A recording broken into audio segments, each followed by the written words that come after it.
You train all year long to prove yourself, to challenge yourself.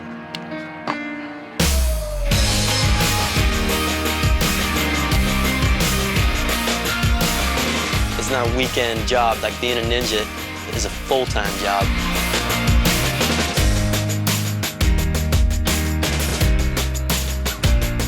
The past 5 years of my life, dropped everything I was doing. This is my life. This is where I belong. This is my home. You've been fighting for it all. He's done it!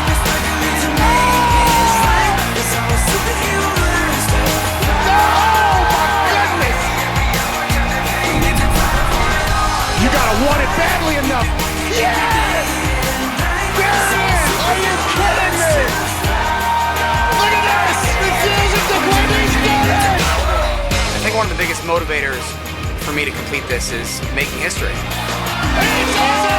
There's this giant carrot hanging out that says, who will be the first to do this? And every year that has passed, it has gotten more and more valuable. I would love to claim the title. I just want to do the impossible. That's more important to me than anything. You've been fighting for it all your life. You've been struggling to make things right. That's how a superhero learns to fly.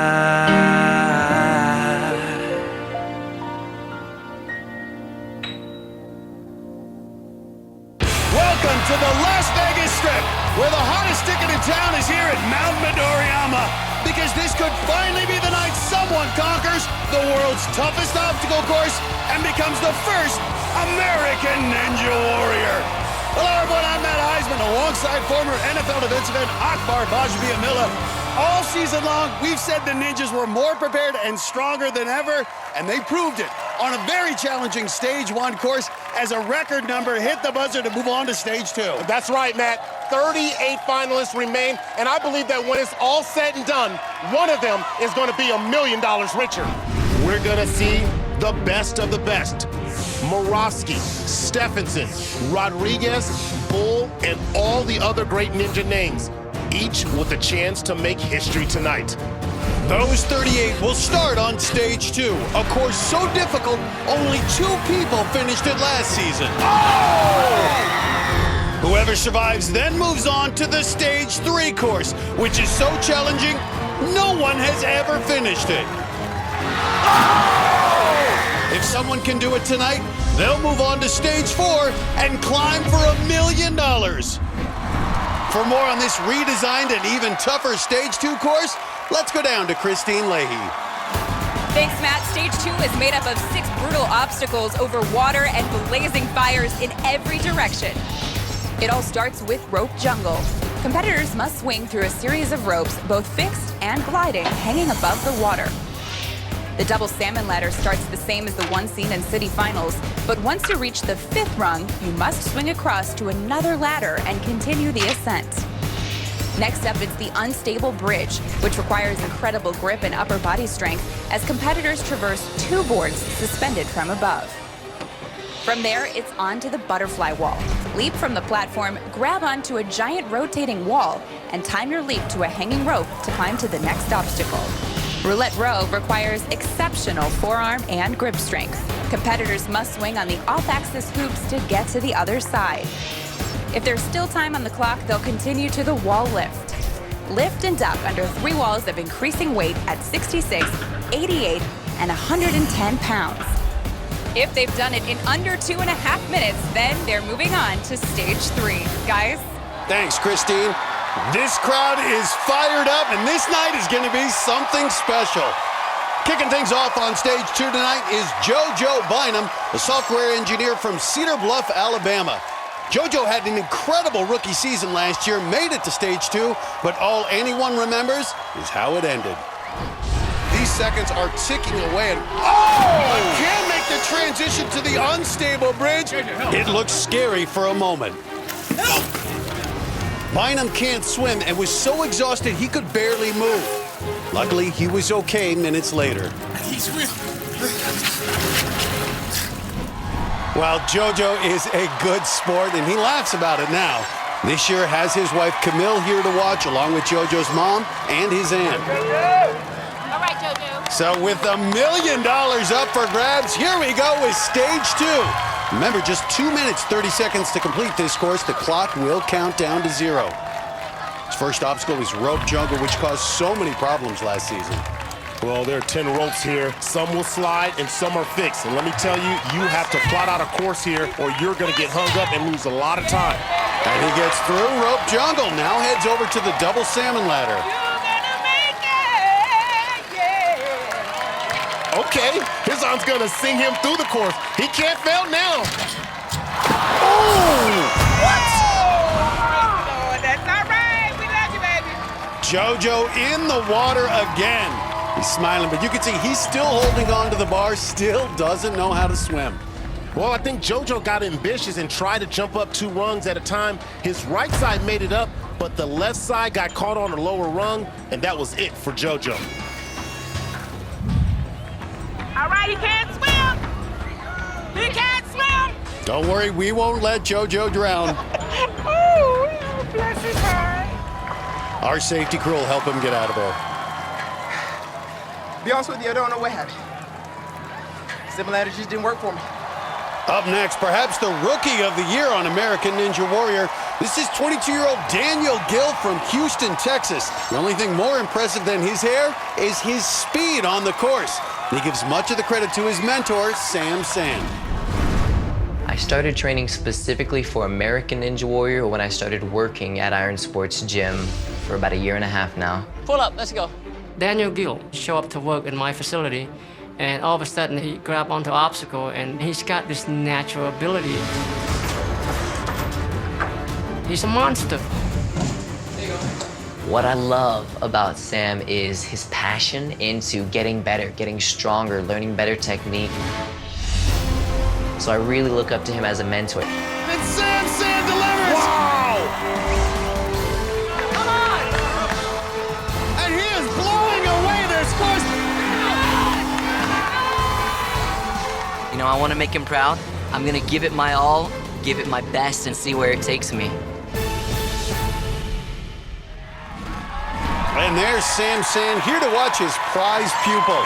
Daniel also has his sister, his mom, and his girlfriend all down on the sideline. One thing we learned about Gill is he attacks the course. He was the fastest in Houston qualifying and had the 5th fastest time on stage 1. This is the guy who should be the rookie of the year. He's going to be one of the best for years to come. Good job on rope jungle. Now he'll take on the double salmon ladder. Working at Sam Sand's gym, we know he has plenty of training on salmon ladders, but you can't take any obstacle for granted. Now reverses to the other side. Yeah, he's using that reverse grip with his hands going in different directions. You know, some guys think that gives them better control of the bar. And he's moving on to the next obstacle, the unstable bridge. 2 suspended planks have to work your way across using only your upper body. Boy, this is the tough part right here. It's 1.5 feet between the 2 bridges. Going for the transition here. 5'9", 155, great strength to weight ratio, great fluid movement, graceful athlete, Daniel Gill. And he's through. The rookie moving on to the butterfly wall.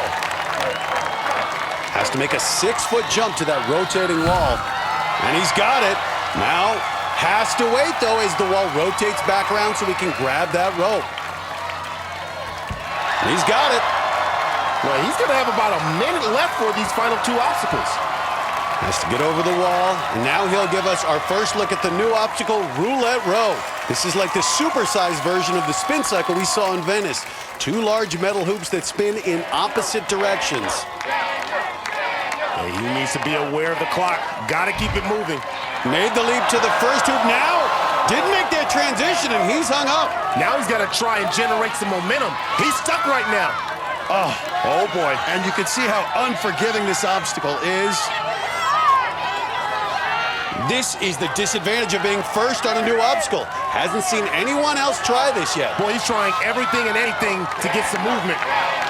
Well, the crowd is cheering him on, but the clock is ticking and desperation is setting in. Hung up. And Daniel Gill, His impressive rookie season ends at Roulette Row. This obstacle has a make or break point right there. When you get to that point, you have to commit and go for that second hoop. If you don't, like Daniel Gill, you're just gonna swing back and get stuck on that first hoop, and you're gonna be hung out to dry. Up next, one of the biggest heroes of the year, 5'2" Dustin McKinney. The naval officer from Georgia was incredible in our military episodes. He was the only athlete to finish that city finals course in San Pedro, and he is always fun to watch. Here's Dustin's wife and father-in-law, who both made the trip from Georgia. And this is his first attempt at stage 2, and you can tell he's excited. Big push by McKinney. He's very confident in his ability, and look at him move so fast. Whoa! I did not see that coming. Doggone it. Such an impressive season for Dustin McKinney, but it ends tonight after just 6 seconds on stage 2. Wow, it happened so fast, it's hard to tell what went wrong. But it looks like that second rope came down lower than he was expecting, and Dustin reached out for the next rope, and he just missed it. Just rushed, man. Tried to go too fast. You're not gonna believe what's coming up tonight. Borowski, as 35 athletes still have a chance to become a billionaire. One hand, really? It's the best of the best taking on stage 2. Whoa! What? The ones that survive will move on to stage 3. Travis Rosen does it again. No one's ever finished this brutal course. But if someone can do it tonight, they'll climb for $1 million. History has been made. It's the season finale of American Ninja Warrior.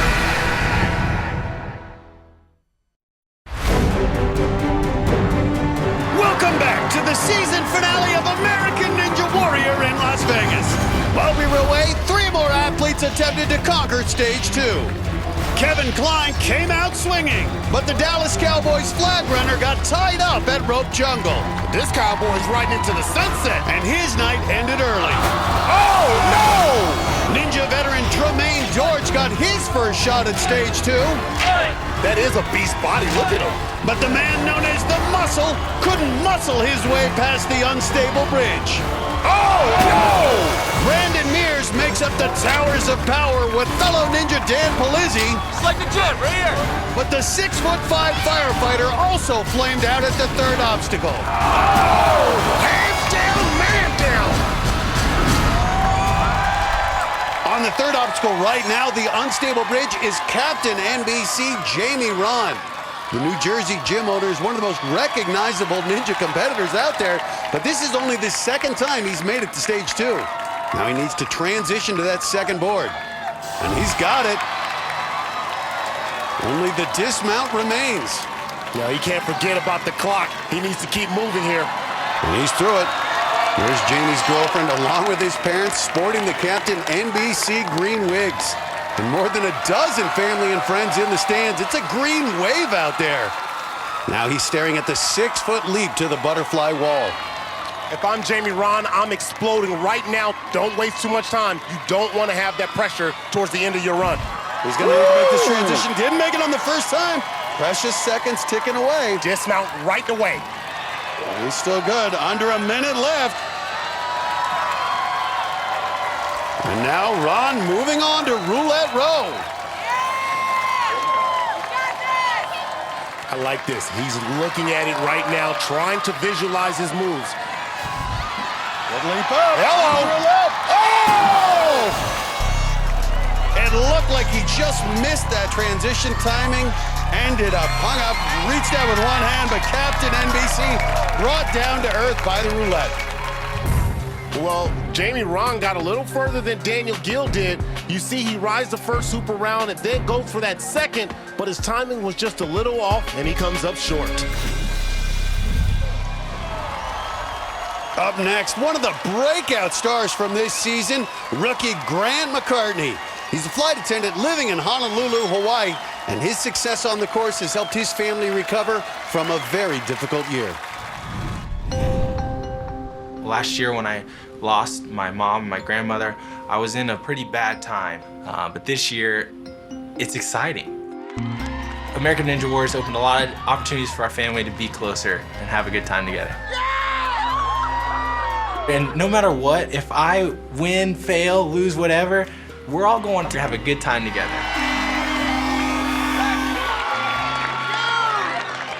Well, we're all family, and he needed something good to happen. And through this show, it was the good things that he needed. I was kind of bummed to think that they're not going to be there this year, that my mom and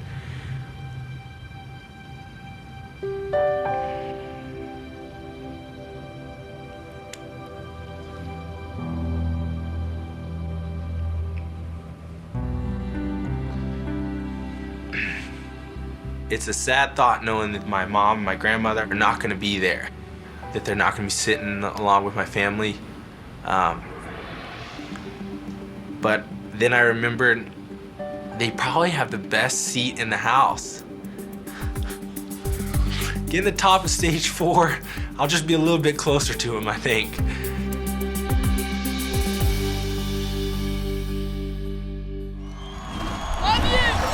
And there's his dad, Ron, his girlfriend, Brittany, and his younger brother, Colton. He's had family at every one of his runs this year. Also has some of his airline co-workers who made the trip over from Hawaii. Well, he should feel right at home on rope jungle. These are just like the banyan tree vines he trains on back in Hawaii. Oh, he looks a little confused here. Well, some of the ropes will slide, some are fixed. Easy to get hung up and expend a lot of energy and time. Hold on now. McCartney making it interesting, but he gets through. Now moving over to the double salmon ladder. Oh, look at that. His dad's a former NFL linebacker, but I think he could have been a cheerleader too. McCartney 6'2", almost 200 pounds. One of the bigger guys. That's a lot of mass to carry up the rungs. Completes the first section, now has to go up the other side. This is a big transition for the big fella. Good job, he went up a rung there. I see you, Grant McCartney. Go hard or go home. Oh!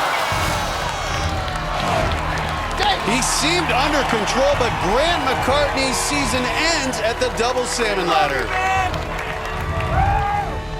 I thought Grant McCartney had this. He makes the jump to the opposite side easily, but on the next rung, he just didn't get that right side up high enough, and boom, it can end that quick. Let's go down to Kristine. Grant, tell me about that salmon ladder. What do you think went wrong? Oh, man.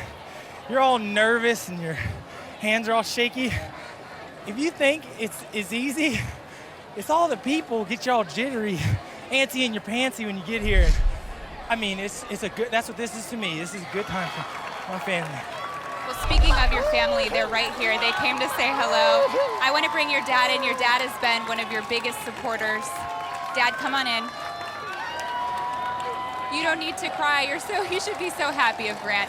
Dad, quickly, just tell me what you've thought of his performance this whole season. It was all guts, man. It's a great day. We just didn't have what it took, but many people are tonight. He gave it all. That's all he can ask for. I'm just excited that he got this far. What's making you so upset here? It's just the coolest thing ever. I've been the best big brother on American Ninja Warrior. You're sweet, man. Well, I'm going to let you guys go be a family. This was extremely touching. Have a great night, guys. Thank you. Guys, back to you. Well, it is going to be an emotional night with so much at stake on every run. Coming up, Lance Pekus has never been this far before. Now the Cowboy Ninja gets his shot at stage 2. Plus, Flip taking off the mask. He's been a new man since he took off the mask. Is this the year Flip Rodriguez makes his run at history? He's coming up on American Ninja Warrior.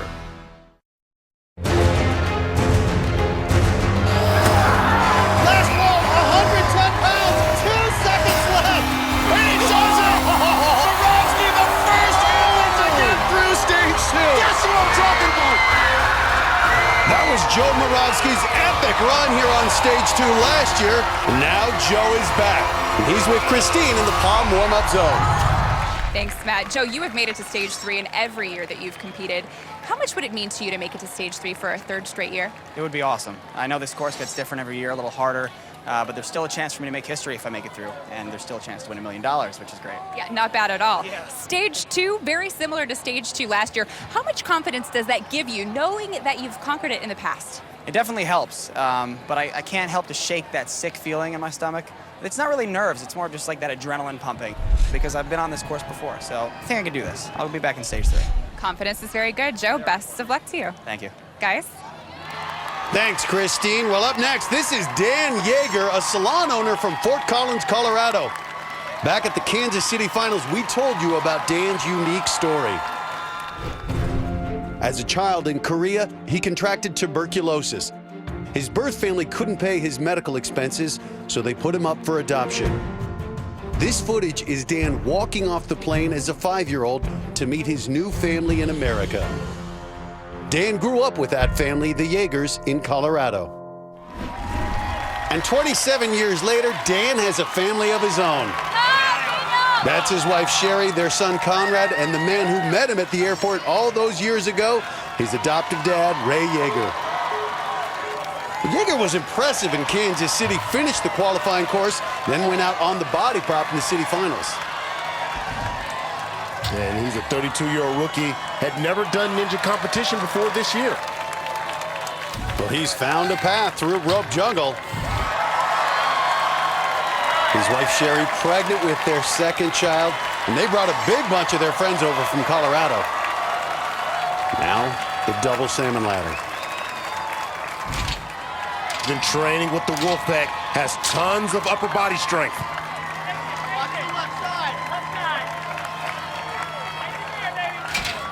Good transition there. The bar's uneven, quickly corrects it, and he's moving on. And look at that, hanging by one arm. The last time we saw Conrad, he had his eyes covered up when his dad was on the body prop in the Kansas City Finals. Good transition. Looks like he almost hit his head there on that first bridge. That's 1.5 feet to the second bridge. Ooh, and the rookie just eating up the unstable bridge. And he's through. And Dan Yeager now facing the butterfly wall. The former high school track athlete needs to clear the 6-foot gap. And he's on. But now a slow rotation. That'll cost him some time, but luckily, up to this point, his pace has been quick. Oh, be careful. You can see he's having trouble getting traction on the wall, and he's expending a lot of energy there.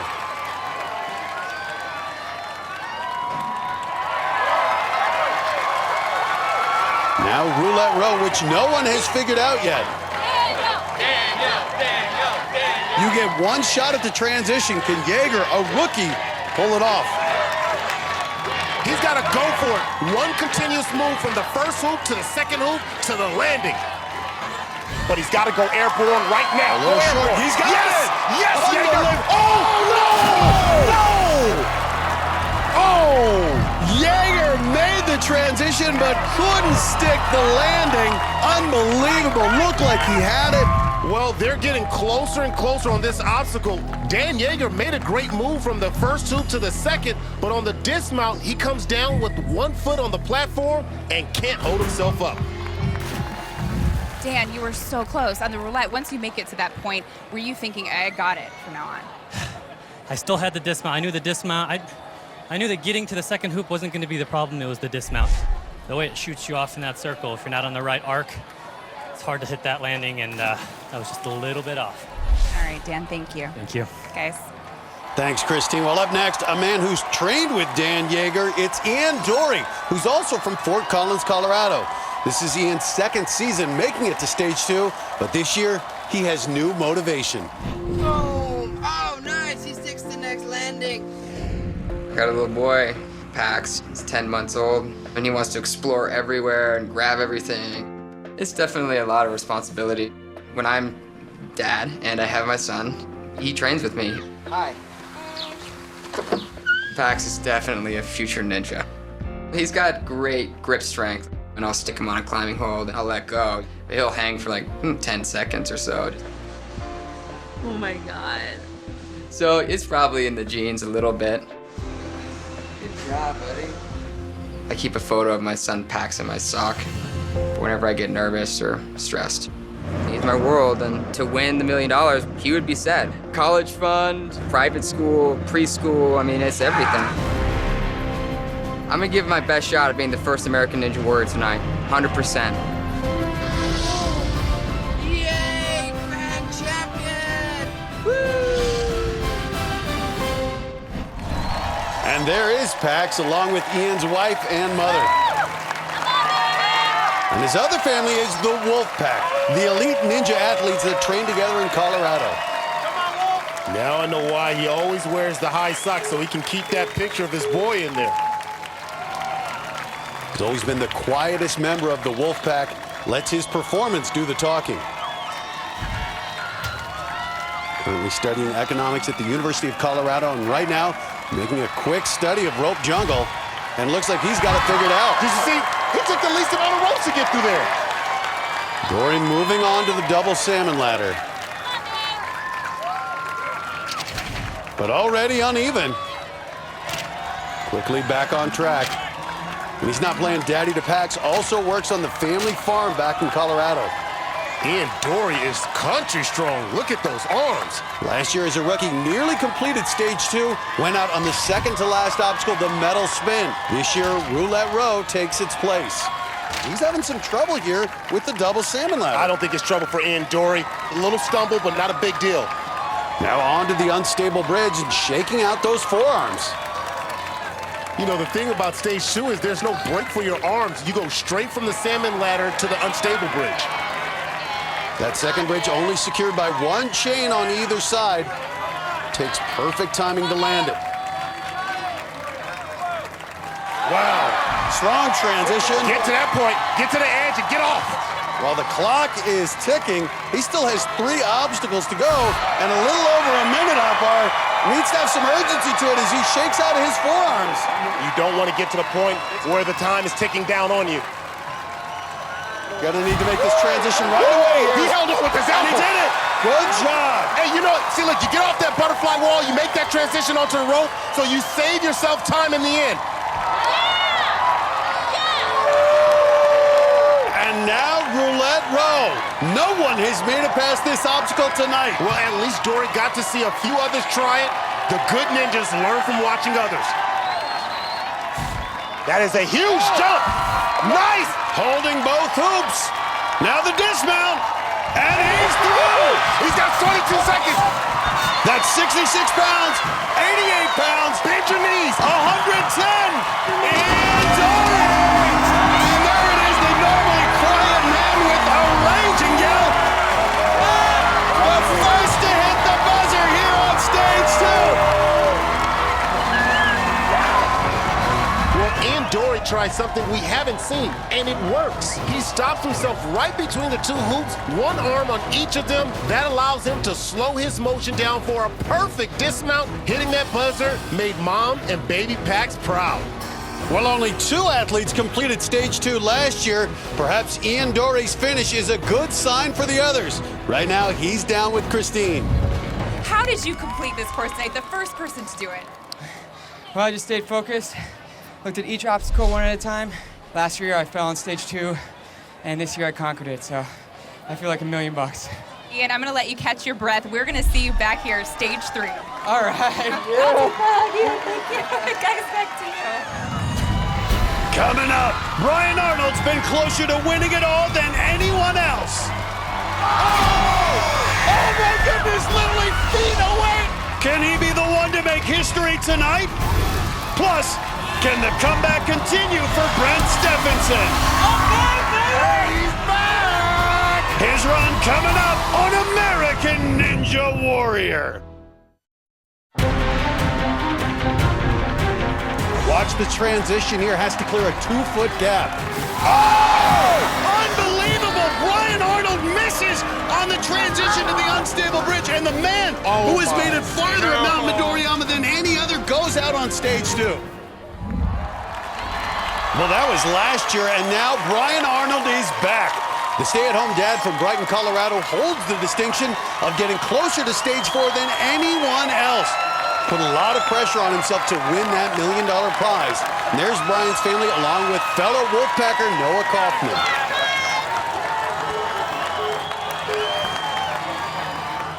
Brian Arnold has established himself as one of the elite competitors.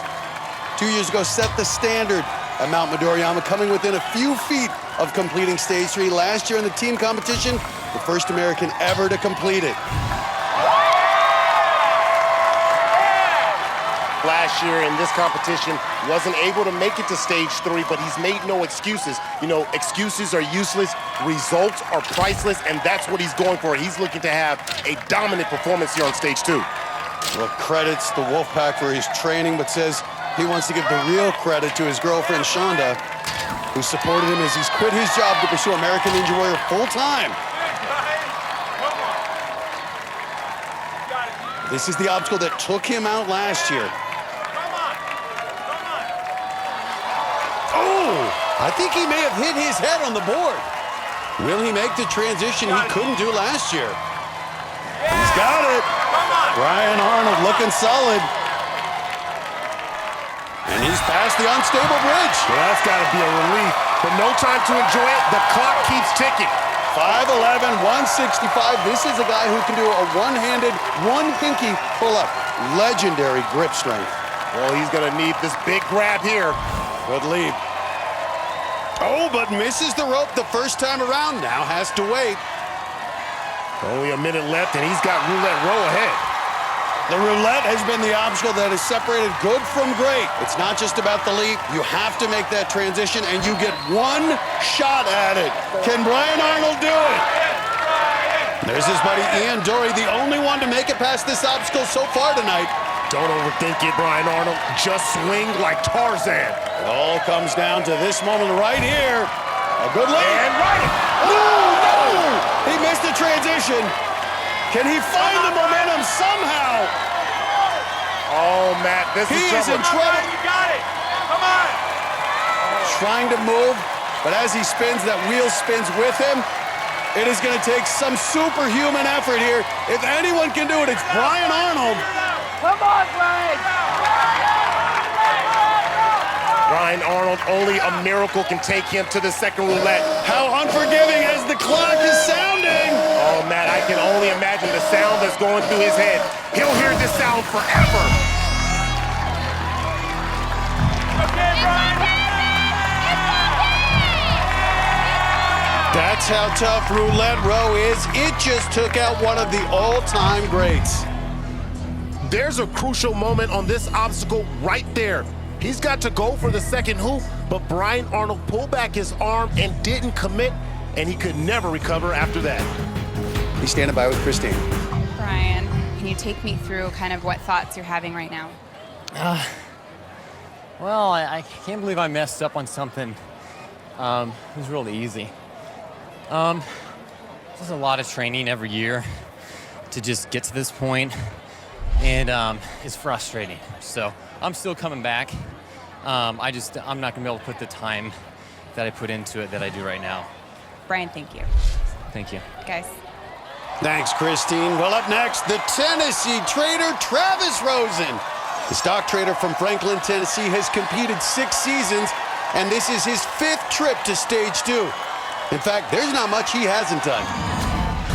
Throughout the years, he's competed in Venice, Miami for 2 consecutive seasons,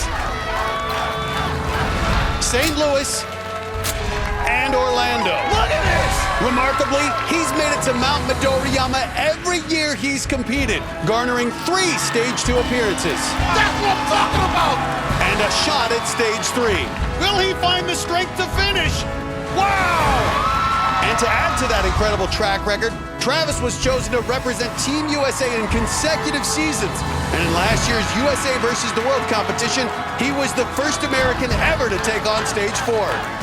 He did it! Look at this! 40 years old, and he shows no signs of stopping!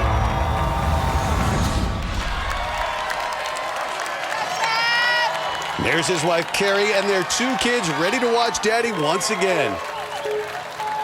Travis Rosen, now 41 years old, the oldest competitor to make it to stage 2. Oh, and just missed. He is hung up here on rope jungle. Good save there out of Rosen. But that is going to sap some energy and sap some time. And this is surprising because he's one of the few who didn't struggle on this last year. He got through it in less than 10 seconds. This man, so accomplished and so consistent. Oh, and he's already 30 seconds in, and Rosen in real trouble. This is shocking for Travis Rosen. He's going to need some veteran savvy to save this run. But his work is cut out now. A lot of time and a lot of energy wasted on that first obstacle. Well, and you hope he doesn't start hurrying, and he missed it on the double salmon ladder. And this run is going all kinds of wrong here for Travis Rosen. There you go. Matt, that's just another reason stage 2 is so difficult. That ticking clock adds another layer of pressure. Well, he is going to need every ounce of his experience to calm himself and get through the rest of this course.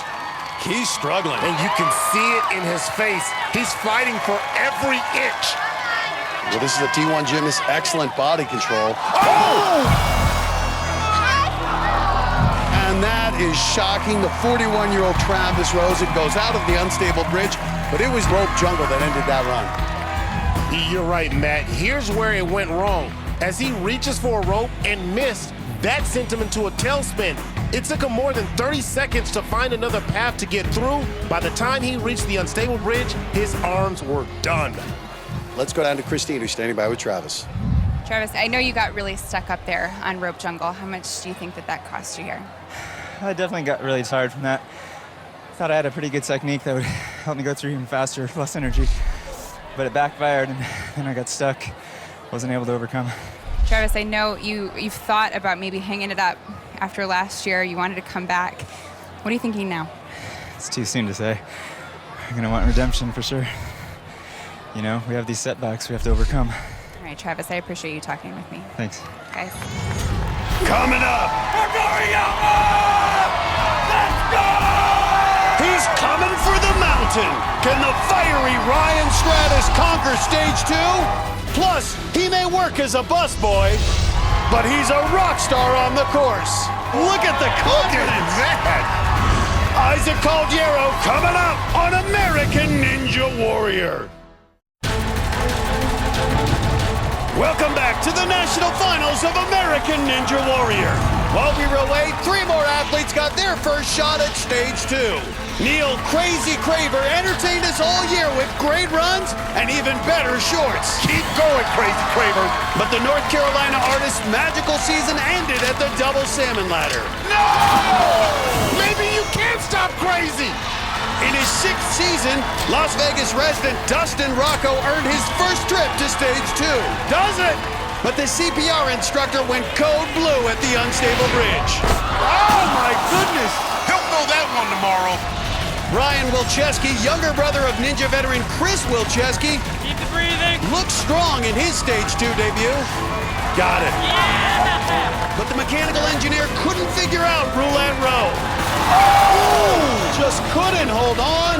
In keeping with the Wilczewski tradition, older brother Chris got wet too. And his brother jumps in to celebrate with him. Up next, the athlete who perhaps most embodies the spirit of American Ninja Warrior, it's Ryan Stratus. He's competed on every season, and the former National Guard captain from Kennesaw, Georgia, always brings the passion wherever he runs. Everyone in the crowd and his fellow ninjas come out to watch Stratus. Ryan competed in our special military competition this season. He served in the Georgia Army National Guard as a captain, specializing in radios and communications. And Matt, right now, Stratus is communicating well with the rope jungle.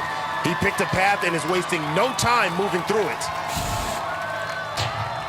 And he's through. See, that's how you're supposed to go through rope jungle.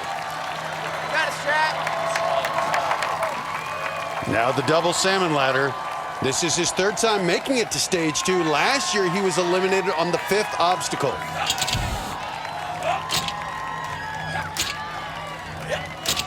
Now looking solid here on the first section. He makes that transition.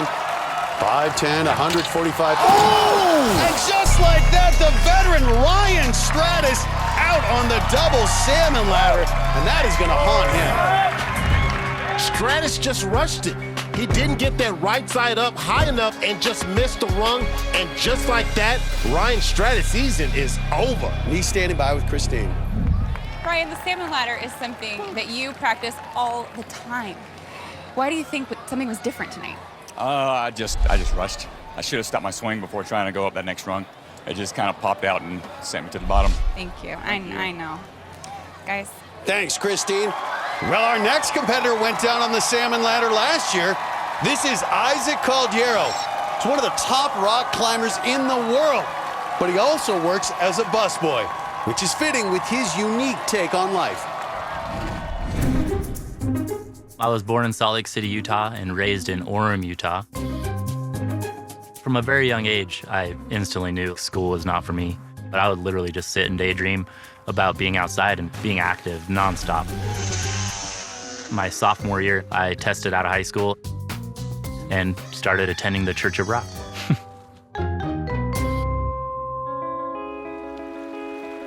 When I first met Isaac, he didn't even have a bank account or a car. I think Isaac is kind of like a reincarnated Buddha or something like that. He lives really simple. He doesn't need very much to make him happy. Isaac Caldiero. He's a little bit quiet, a little bit more reserved until you get to know him. Then he's this awesome guy. Super funny, super strong.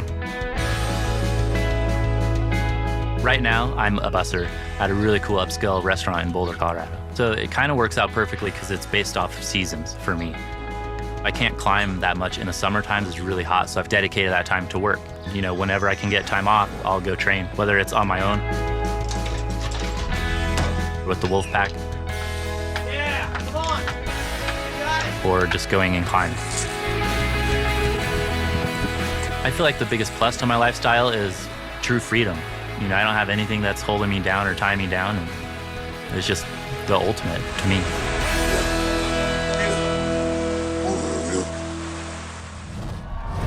There's his girlfriend, Laura. And of course, his Wolfpack training partners here as well. Ian Dory, Noah Kaufman, and Brian Arnold. Ian, the only one still alive in the competition. Caldiero, a legend in the rock climbing community. This is a man they believe will demolish stage 3. The only problem is he's never made it there. And that's what makes it so hard. You've got to survive a lot of obstacles before you can get close to that $1 million. Well, we know we're going to see stage 3 later tonight and maybe stage 4. Well, this is the obstacle he went out on last year, the double salmon ladder. Caldiero, phenomenal rock climber, but some have wondered how he handles competing in front of thousands of people here with millions watching at home. It's all mental focus. Wow. Smooth. Well, this is his 3rd year competing, and he just seems so much more at ease this year. No problem with the transition.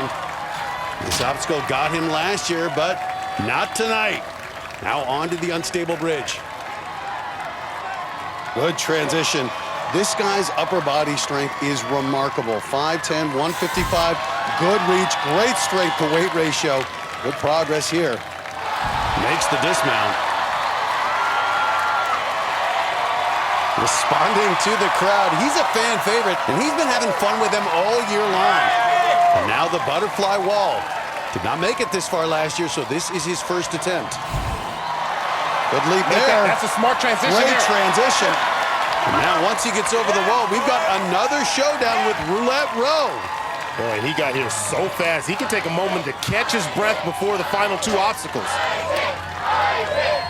And you can feel the energy in this crowd. Another moment of truth has arrived. So many great ones have fallen here tonight. Can Caldiero do it? Can he go where he's never gone before and earn the right to tackle stage 3? Yeah, he's got his game plan now. Hit it. Hit it right now. Hit it right now. He's got it. Sticks the dismount. And he's smiling. He knows what's coming. All right, let's see your strength. Let's see your weight room strength right here, Isaac Caldiero. He's been in the weight room. He's doing it. I see you, Isaac Caldiero. We are going to see Isaac Caldiero tackle stage 3. And that is a run from the man who may be standing atop stage 4 when this night is over. Look at this dismount on roulette rope. Gets big air and then just sticks it and immediately looks at the crowd and has some fun like he's done all season. Caldiero just dropped the hammer on stage 2. Let's go down to Kristine, who's standing by with Isaac Caldiero. Isaac, you get better and better every year this competition goes on. How are you doing it? Well, I just have this little fire burning within and the desire to just do the impossible. I'm just trying to take a little bit different of an approach, not take it too seriously, and just have a good time. Congratulations. Can't wait to see you in stage 3. Guys, back to you. Thanks, Kristine. Well, only 2 finishers so far, Isaac and his Wolfpack buddy, Ian Dory. We'll see them both run on stage 3 later tonight. Up next, saddle up. It's time for the Cowboy Ninja. Can Lance Peakus keep his season alive?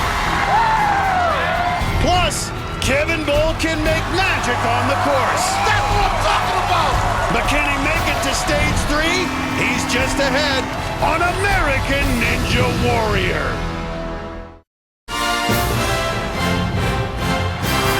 Welcome back to the National Finals of American Ninja Warrior. While we were away, 2 more competitors got their shot at stage 2. Impressive rookie Mike Myers had his eyes set on $1 million. Party on, Mike Myers. But the civil engineer came up just short at roulette row. Yes! Oh! Jeremiah Morgan was the fastest finisher in the Houston finals. Jeremiah Morgan is a force to be reckoned with. And with the entire Morgan clan looking on, the minister from past Christian, Mississippi came through again. Nice transition. Gotta stick the landing. Yes! He's got it. Yes! And became just the 3rd finisher of the night. And it does it. Jeremiah Morgan just kicked the door down to stage 3. So we already have more finishers tonight than all of last year. And some of our best are coming up, including this next athlete, the man in the black hat, a 28-year-old rancher out of Salmon, Idaho, Lance Peakus. And for this cowboy, season 7 is proving to be one successful ride. This year, I've been training hard. The training is paying off. It's been amazing. I've had a lot of breakthrough moments. Look at him go! Never finished the city finals course until now. Finishing a city finals course finally, hitting that buzzer. Facing the jumping spider and finally taking that out. And locks it in. And hitting a stage 1 buzzer, hitting 3 buzzers so far this year is just, it's overwhelming. When you think about it, I still got 3 more. I'm only halfway there, and my ultimate goal is to be at the top of the mountain. I honestly feel it could be the year of the cowboy. And there's Lance's wife, Heather, in the middle. She's with her 2 sisters who are holding Lance and Heather's 2 kids. And he has more than a dozen friends and family in the stands. And the cowboy hat comes off. We were wearing ours in stage 1. He says put him back on once he gets through stage 3. And I like that confidence. His confidence at an all-time high. He was the fastest finisher in the Kansas City finals on a course so tough some of the best ninjas couldn't finish it. Now the double salmon ladder. Lance Peakus, 5'7", and 160 pounds of solid muscle. Now making the transition to the other side. Woo! Nice elevation there. That was just impressive. skipped over 2 rungs. He just saved himself a lot of energy there on that transition. Oh, good job onto the unstable bridge. Almost caught his chin right there. Now for that 1.5 gap. You know, man, I'm still getting used to seeing Peakus in shorts and not in jeans. But he's through. Moving on now to the butterfly wall. All right, you can't take a lot of time here. The clock keeps ticking. Now the 6-foot leap for the 5'7" Peakus. Barely made that leap on the butterfly wall. And slowly rotating around. Onto that rope. Ooh, so close to the bottom. And you can just see no traction there. He's up and over, but it comes down to the roulette. And you can feel the tension in the crowd. They know this is the make or break moment. You get one shot at this. You have to make the transition between the two roulettes on the first chance. Here he goes. Don't think about it. Come in. No! It just looked like the timing was a little bit off. This obstacle so unforgiving. Lance Pikas, the latest victim of the roulette. Well, Lance Pikas makes a good leap to the first hoop, but as he goes for the second, he just comes up a little short. The Cowboys' great year ends at Roulette Row. And right now, he's down with Kristine in the palm warm-up zone. Lance, on the roulette, we've seen that the key really is you've got to get the grab on the first swing. How much was that in your mind when you just went for it? It was a lot in my mind. I've seen a lot of guys getting stuck there, no man's land, and I didn't want that. So I knew I had one shot, and I threw it, and I came up short. Thanks for talking to us. Thank you. Guys. Up next is Kevin Bull. The walk-on sensation from last year has beaten the odds to reach stage 2 in just his second season. It's not the first time this 31-year-old stock trader has tuned out the naysayers. I decided that I wanted to be a decathlete in college, but a lot of the coaches that I met were saying, oh, well, you're not really big enough to be a decathlete. You're kind of a smaller guy. I just refused to do anything else. I said, I'm doing the decathlon. I knew that I could learn how to do all the different events. I knew that I could make up for my size difference. And in my senior year, I won the decathlon for the state of California. The thing that drew me to American Ninja Warrior most was seeing a sport that is so geared towards multiple disciplines, the wide variety of skills that the course tests. I'm here because of my skills and my skill set, and it's an honor to be here and be one of the guys that gets to try to slay the dragon. There's Kevin's cousin Eric, mom Kristen, and girlfriend Lindsay, ready to cheer him on. Well, if you're not familiar, decathletes have to compete in 10 different track and field events. You need speed, endurance, and strength. Skills he can use here on stage 2. Look, Bull's going with the long pants again. I think personally that would slow me down. Well, it's worked for him so far. Put up the fastest time in Venice qualifying and had one of the fastest times on stage 1. Goes right into the double salmon ladder.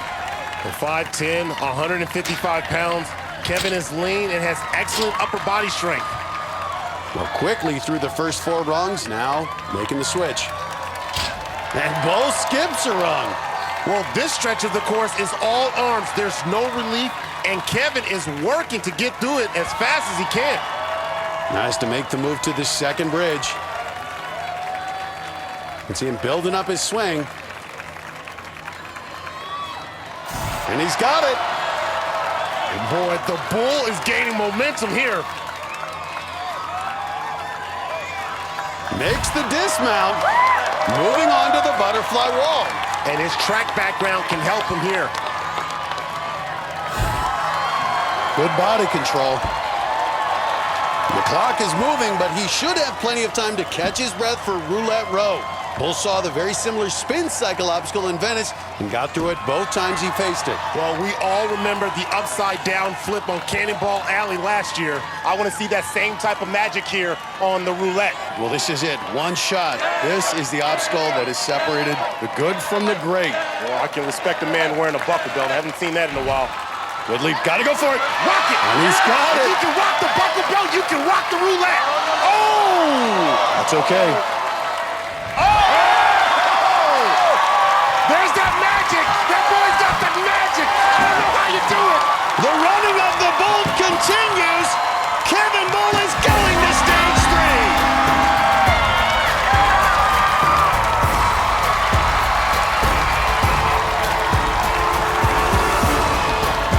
Kevin Bull always finds a way. When he got to the second hoop, he looked out of control, but he stays calm, switches his hands around, and lands easily, and then finishes with almost 30 seconds to spare.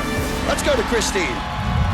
1 year ago, you were a walk-on. Did you ever think that you would be hitting that buzzer after stage 2? No, a year ago, when I was waiting in the walk-on line, I had no idea I'd ever make it to Mount Midoriyama, so I'm really happy to be here. You had an incredible save on the roulette. How did you do it? Well, I came off. It's actually similar to what I did in Venice. I didn't like the angle I was leaving at, So I rocked back, took a little bit more control over it, and was able to get the angle I wanted. Kevin, I cannot wait to see you run. Congratulations. Thank you very much. Guys. We only had 2 athletes complete stage 2 last year, but we've already had 4 tonight. Kevin Bull just did it in a little over 2 minutes. We're going to see them all on stage 3 later tonight. And we've got a lot more who want to add their name to that list, including Flip Rodriguez. He'll try to keep his $1 million dreams alive when he runs just ahead on American Ninja Warrior.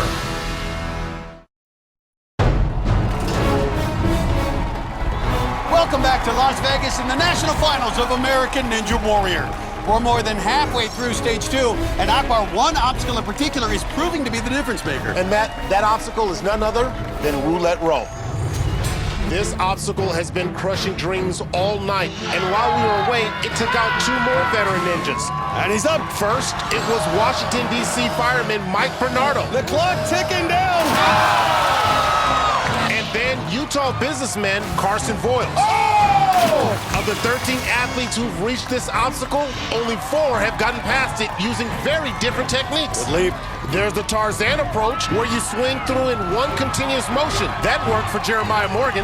And then there's the stop and drop approach, used by Caldiero. He stops himself midway and then resets for an easy drop to the landing. Sticks the dismount! And then Kevin Bull created his own move by shifting his hands on the final hoop. There's that magic! These remaining ninjas better pick a plan. The road to stage 3 goes through roulette row. Up next, it's the masked man, Flip Rodriguez. He's a stuntman from Miami, and he came back strong this year after missing Vegas entirely last season. 22 years old, it's David Young Flip Rodriguez. This is not my first year competing on American Ninja Warrior. It's actually my 5th. My first season, I just wanted to test how good I was in obstacle courses. Can he make it? And he's up and the masked man looks like he will get through. David Rodriguez. Honestly, I did not think Ninja Warrior would be such a big part of my life. I did not expect that to happen at all. Flip Rodriguez has blown away this qualifying. The hometown boy in Miami has the fastest time. But one thing led to another. And Flip has just blown it away. And my reasons for being here have changed. Now, I truly believe that I have what it takes to be the first American Ninja Warrior. Either succeed or die is what's about to happen right now. I'm not wasting my time anymore. I've worked so much harder than I have in the last 4 seasons. He's passionate, he's more mature, he's growing up. You could add up those 4 seasons together, it won't add up to how much work I put in this year. I've truly put in all my heart and soul into the season. He's back! And once again, taking off the mask. Before this year, always wore one during his runs. Here's his girlfriend, Angie, along with some of his training partners and one of his students, ready for Flip's return to stage 2. And he's psyching himself up. Last time he was on stage 2 was 3 seasons ago. So some of these obstacles are going to be new to him, including this one, rope jungle. And just like last year, you want to get off this obstacle as quick as you can, or it will wear you down for the rest of the course.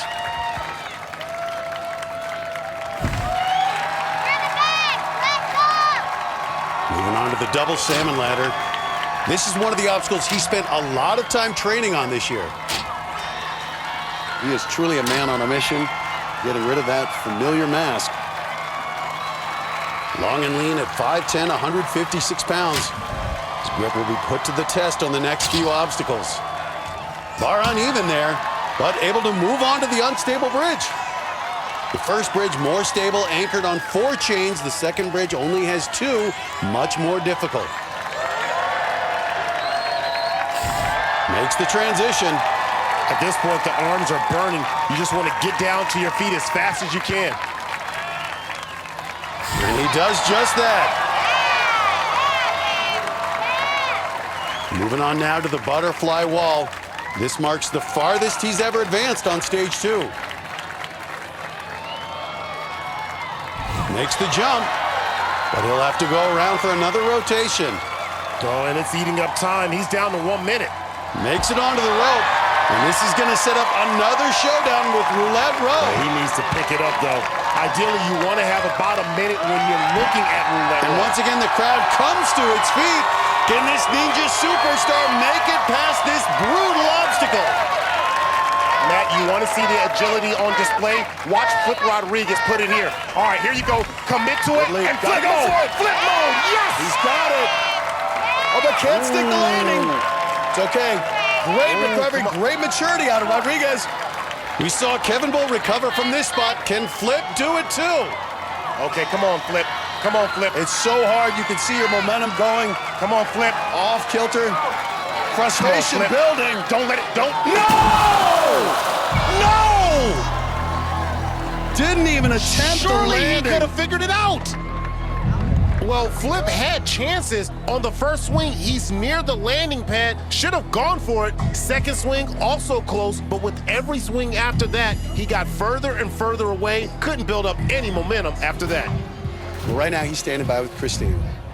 Flip, you know what went wrong?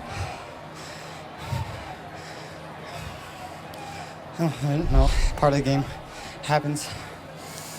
Are you going to keep going at this? Yeah, I'll be back.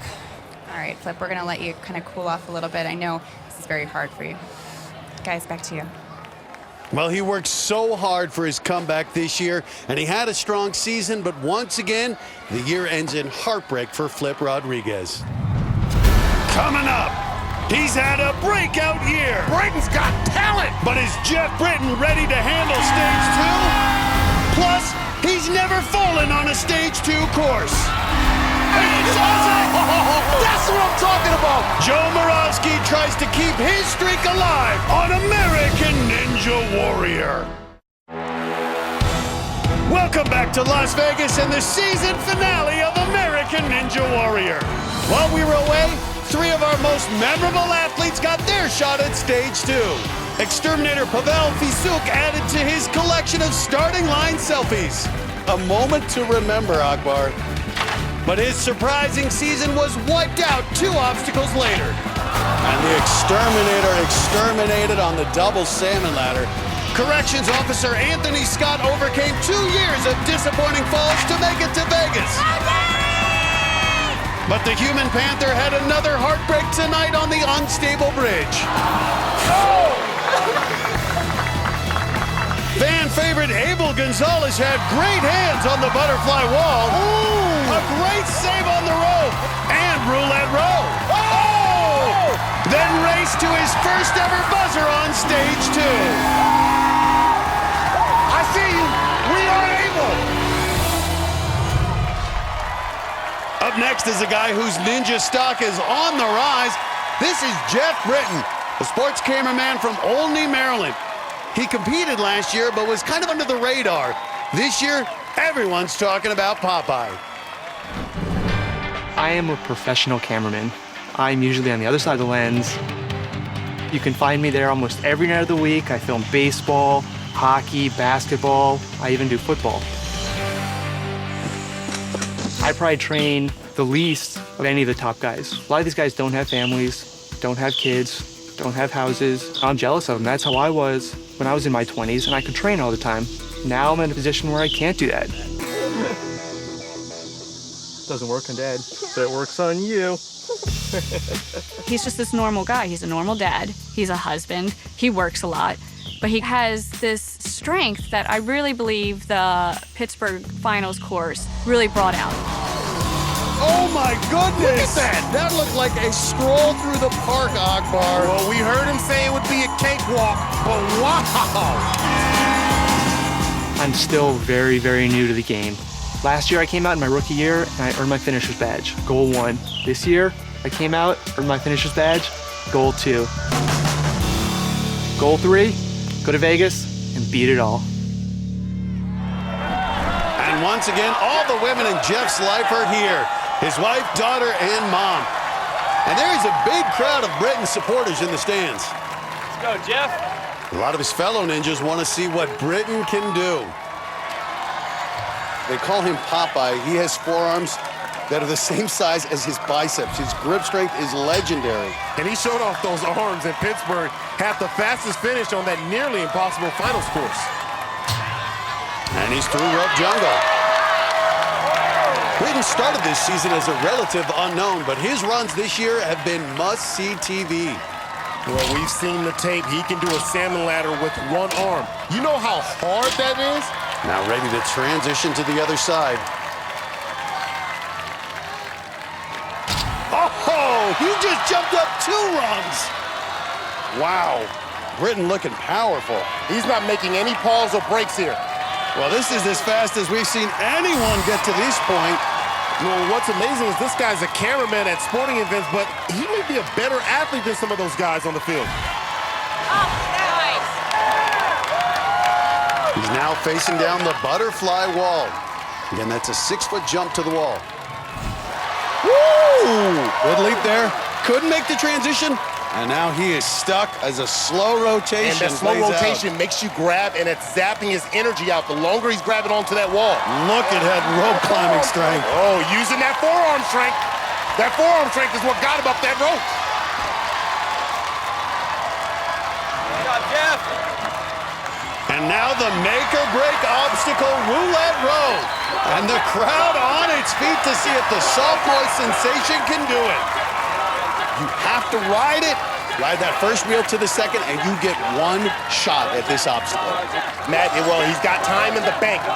Think about it. Visualize your success, but most importantly, visualize the transition and commit to it. Come on, Geoff Britten, commit to it. Yes! And he's out! Yes! And he's through! That was so close. Geoff Britten, in his 2nd year at American Ninja Warrior, could have the fastest time of the night so far. And he's got it!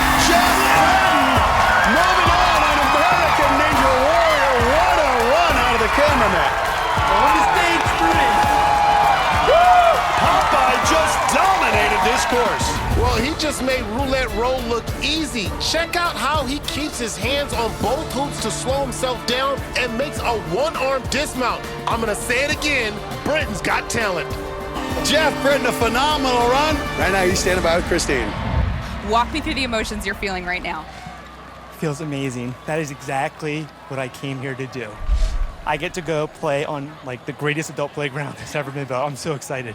Stage 3 and stage 4 are gonna be epic. See who comes out on top. All right, thanks for talking to us. Congratulations, guys.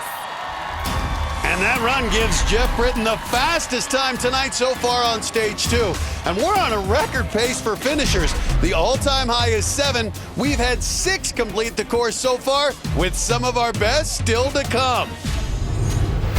Up next, he tore up stage 1, and he has the fastest time of the night. What's Brent Stephenson gonna do on stage 2? I love you guys! Plus, he's one of the favorites to win $1 million. He does it! Joe Moravsky makes his run when American Ninja Warrior returns. Welcome back to Las Vegas for the nail-biting final minutes of stage 2. While we were away, 3 more athletes tried to keep their season alive. Texas gym owner David Yarder had a breakout year, competing alongside his dad Vance. He's through, but in his first attempt at stage 2, he crashed on the unstable bridge. The always popular J.J. Woods was back for his 2nd shot at stage 2. Big leap by J.J. Woods. But the boxing trainer from Miami was another knockout victim at Roulette Row. Oh, he didn't commit. Gotta go for it. Oh, J.J.'s season is done. After missing Vegas entirely last season, Drew Dressel put on a show. And after firing up the crowd, he flew across Roulette Row. Great job. Now he sees it, spin it, and land it. Land it, Dressel. And hit his first buzzer on stage 2. And Drew Dressel moving on for the first time to stage 3. Yeah, baby! Stage 3! That ties the record with 7 Stage 2 finishers. We'll see all of them run on Stage 3 later tonight. And you know our next athlete wants to be there with them? It's Brent Stephenson. 3 years ago, he went farther than anyone. But after 2 disappointing years, he's bounced back this year in a big way.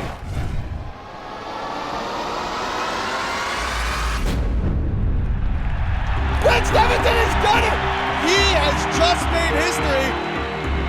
This is my 5th season competing in finals at Mount Midoriyama, and my perspective has definitely changed. If you want to be the #1 competitor, you're really setting yourself up for failure. The better you do, the more you can carry these expectations from yourself and other people, and sometimes those will get in your way and get you wet early. I didn't do so well the last 2 seasons. Stephenson's in trouble. Oh my goodness. So this season, I actually have a lot less expectations than ever. It's me having fun on the course. And he has the fastest time of the night. Brent Stephenson, once again, the man here on Stage 1. It just feels good to be back. I know that I can conquer this mountain. Could be my year to make history again. You got this, babe, all you! Britten has a lot of family on the sidelines, and of course, his girlfriend, Casey Catanzaro. We saw her season end last week on Stage 1. Let's go, Brent! You got this! Let's go! There's also about a dozen Team Brent members in the stands. Well, twice Brent Stephenson has made it to Stage 3, and a little hung up on the very first rope. And you can see that rope continues to give. And this is shocking. Brent should have plotted out every rope he wanted to grab ahead of time. Stephenson having trouble. I don't like this, Matt. This is really slow here. Almost 30 seconds here on rope jungle. He survived it, but used up a lot more energy than he wanted to, and that may cost him later on. Shake it out!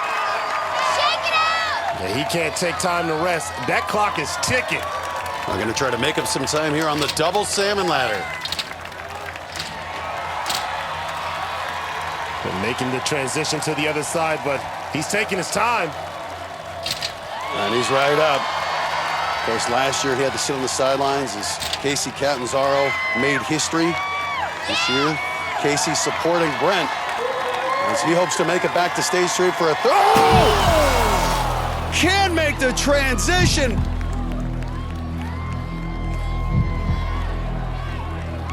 Brent Stephenson out on the unstable bridge. Well, here's where that run went wrong. On rope jungle, he got hung up and just wasted too much energy. By the time he got to the unstable bridge, his arms were tapped out, and when he grabbed the board, he just couldn't hang on. Wow, all right, well, back to the drawing board. So now, if we're going to set a new record for finishers on Stage 2, it'll have to come from our final runner, Joe Moravsky, the athlete who went farther than anyone else in the competition last year. In his 3 years at American Ninja Warrior, the meteorologist from Sherman, Connecticut has put together quite a resume. The weatherman's completed every city course he's ever faced and has finished Stage 1 at Mount Midoriyama in 3 consecutive seasons, appearing in Stage 3 the past 2 years. Can he make it 3 in a row? There's Joe's wife, Stephanie. She's pregnant, but didn't want to miss tonight. Also, Joe's sister and mom here, cheering him on.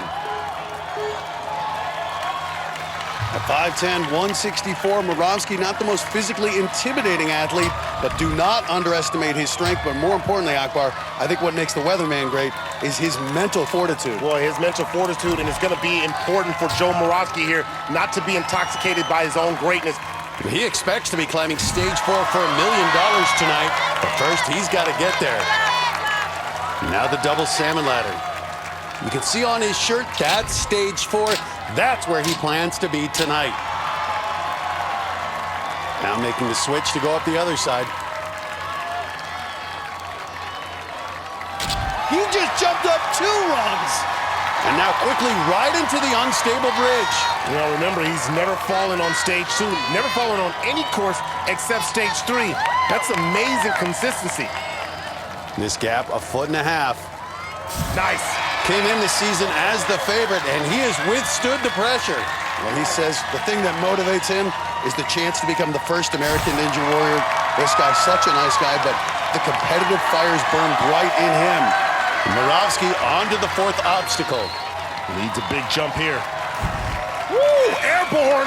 Good leap, good transition. Boy, did you see the hang time there on the leap to the butterfly wall by Joe Moravsky? But here we are again.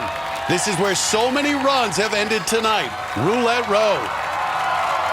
Can Moravsky do it? The crowd on its feet. This is Joe Moravsky's time. We've got to make that transition. Got it. Yes! And that was perfect. Flawless, and he's celebrating. 66 pounds there. 88 pounds there. And that's 110 pounds. And for the third year in a row, Joe Moravsky pulls in. Power. Yes! I see you, Joe Moravsky. He is going back to stage 3. And he is calling out stage 4. I love the confidence. Well, look how high he gets on roulette row. And look at this on the final wall lift, strikes a pose with 110 pounds over his head. The weatherman just destroying stage 2, and he's moving on. So with Moravsky's finish, we now have a new record. 8 athletes, more than we've ever had, finish stage 2. Now all 8 have to get ready for stage 3. Coming up, it's the course that's never been beaten. Oh my goodness, literally feet away. Now these 8 athletes are gonna try to break stage 3 and go for $1 million. No!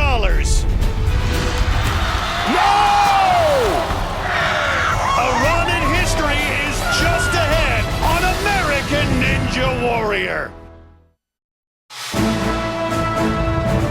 Welcome back to our season finale. Hello, everyone. I'm Matt Iseman, alongside former NFL defenseman Akbar Gbaja-Biamila. After thousands of submissions and hundreds competing all across the country, only 8 remain. Hoping to do what no American has ever done before, complete stage 3. And Matt, this is the best of the best. 8 elite athletes who have trained their whole lives for this opportunity. But this stage 3 course is a different animal than what they just saw on stage 2. For a preview, let's go down to Kristine. Thanks, Matt. Stage 3 is the only untimed stage at Mount Midoriyama, and it consists of 8 of the most difficult and draining obstacles ever devised. It all starts with the Psycho Chainsaw. On this new obstacle, competitors have to pump their arms up and down to move the disc down the track. Next up, it's the Doorknob Grasper, where 5 doorknobs are spread across an inverted V shape. The upper body tests continue with the floating boards. Here, competitors will work their way across 4 boards with no handholds and no ledges. On the ultimate cliffhanger, competitors will work their way up and across the 32-foot wall on a series of narrow cleats using only their fingertips, and then jump 6 feet over to the other side. Then it's the pole grasper. Competitors must work their way across a series of flagpoles using only their hands and feet. Next, it's the hang climb. It's an exhausting 12-foot-long, upside-down, inverted rock wall where finger strength will be paramount to staying alive. Area 51 is a new obstacle. Competitors have to work their way across the flying saucers, which are hanging from above.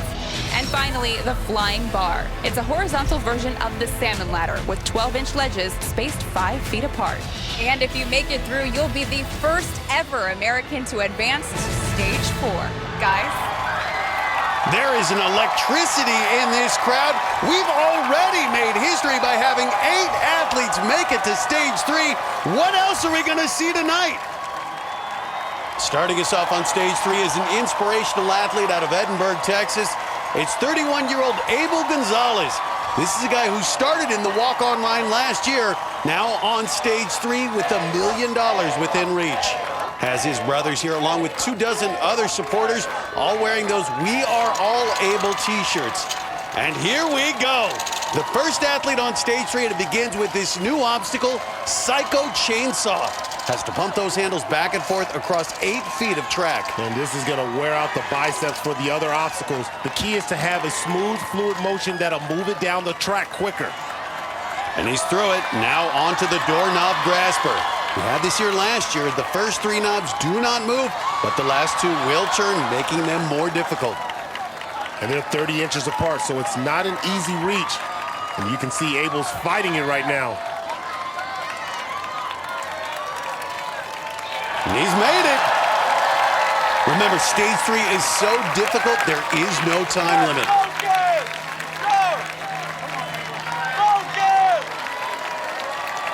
Now the third obstacle, the floating boards. Total of 4 boards. They're 3.5 feet apart. You have to work your way across using your arms and legs. And that's the key. You got to pinch with your legs.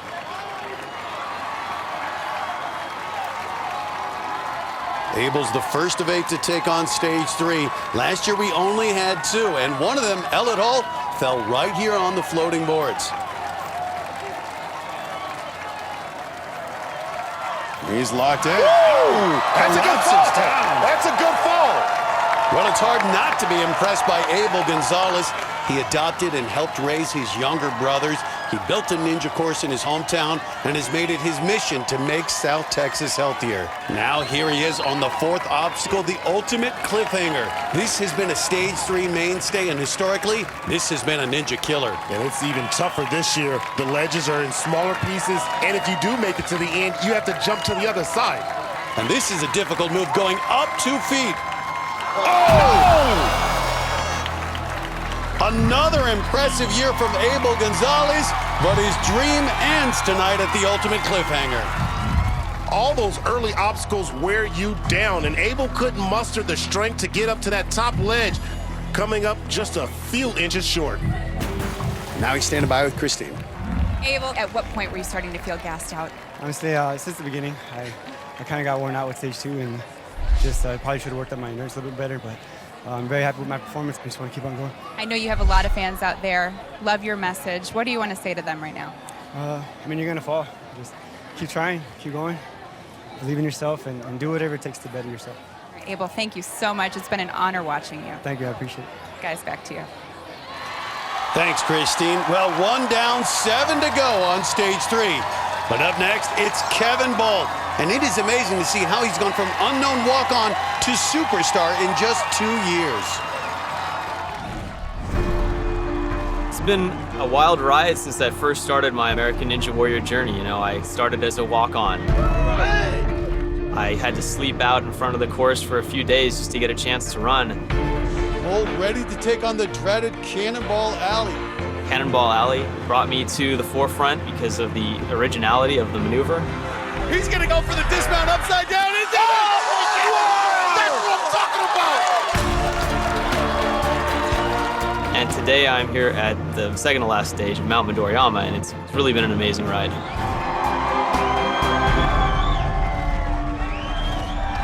His mom and his girlfriend are here hoping to see Kevin make history. And he's off. Already being aggressive, but looks like he's using up a lot of energy. Psycho Chainsaw is brand new, so no one's had any training on this obstacle. Yeah, and you can see how that left side locks in. That's how you know you've reached the end, and you can reach for the doorknobs. Going hand over hand here. This year in Venice, qualifying the fastest time by more than 30 seconds. We've seen his speed, Akbar. Now we're seeing his strength. Always great to see these ninjas root for whoever's on the course. Well, walked on in Venice last year, had an impressive rookie season, and he's been even better this year. Had the fastest time in Venice qualifying as one of the fastest on stage 1. The width of each board here, less than 3 inches thick. And look at those back and shoulder muscles on Kevin Bull. Yeah, you're gonna need all of them for this course. Going for the last board. Every grip better feel like $1 million. Hold on to that board like it's $1 million. Good. He gets through. And up next, the ultimate cliffhanger. Remember, only 3 athletes have made it past this obstacle in competition. Brent Stephenson, Brian Arnold, and Joe Moravsky. Bull is booking right now. Each of those ledges only 1.5 inches to 3 inches wide. Going for the top ledge, and he's got it. Moving quickly.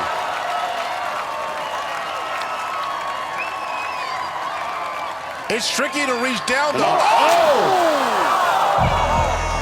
And Kevin Bull's run ends on the ultimate cliffhanger as this obstacle claims another ninja great. Well, reaching up is hard, but reaching down can sometimes be tougher. When Bull transitions to that lower ledge, all his body weight comes down with him, and it's tough to hold yourself on with just your fingers. So now only 6 people are left with the shot at the $1 million. But first, they have to survive stage 3. And up next to try it, our Wolfpack buddies Ian Dory and Isaac Caldiero. We'll see their runs when American Ninja Warrior returns. Welcome back to Las Vegas and the national finals of American Ninja Warrior. Up next is Ian Dory. He was the first to break through and finish stage 2 earlier tonight. He's an economics student who still works on the family farm in Colorado. He's also one of the country's top rock climbers, which should serve him well here on stage 3. His wife and young son Pax and his parents all here. As you can see, absolutely on the edge of their seats for this run. And how about that side? I said that last year. You can't spell Midoriyama without Dory. Isaac Caldiero and Ian Dory, the lone wolves remaining. And like before, wearing those high socks with the picture of his son inside. It's been a good luck charm so far. Good progress on the Psycho Chainsaw. Now moving on to the doorknobs. A familiar obstacle. Dory has faced this a number of times, and you can see just locking in those doorknobs, free rotating, makes having purchase even more difficult.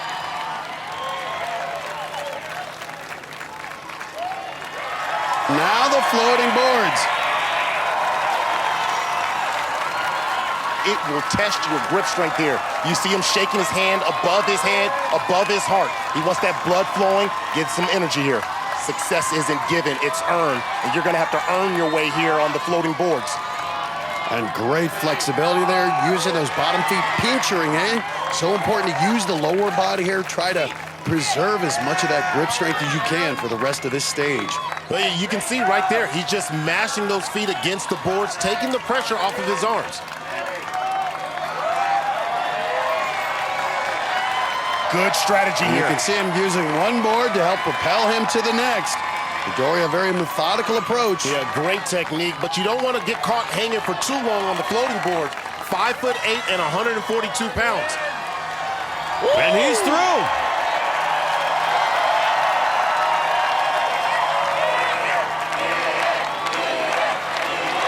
No one has ever finished stage 3 and had a chance of becoming the first American Ninja Warrior. Maybe this will be the night. And so far tonight, the ultimate cliffhanger has been the roadblock.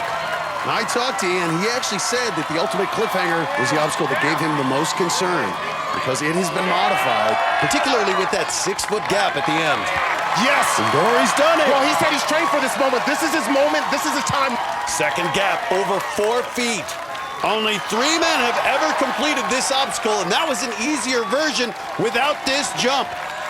Now, got to make that jump to the other side. Do you know how hard that is when your arms are burning?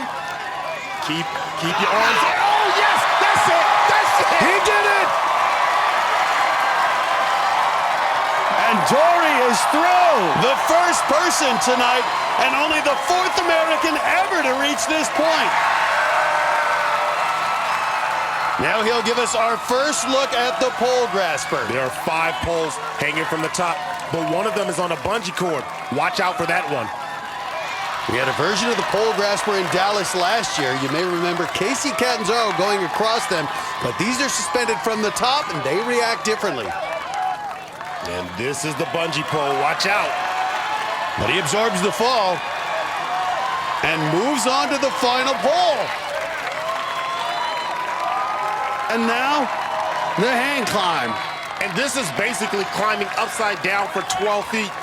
You've only got those small handholds to grab onto. Well, only Brian Arnold has ever bested this obstacle. Can Ian Dory become the second? You'd expect him to feel right at home here on this. Well, the rock climbing background helps him, but I don't care who you are, your arms are pumped out right now. But the 25-year-old is carving up this obstacle. He's gonna get through it. Another milestone for Ian Dory.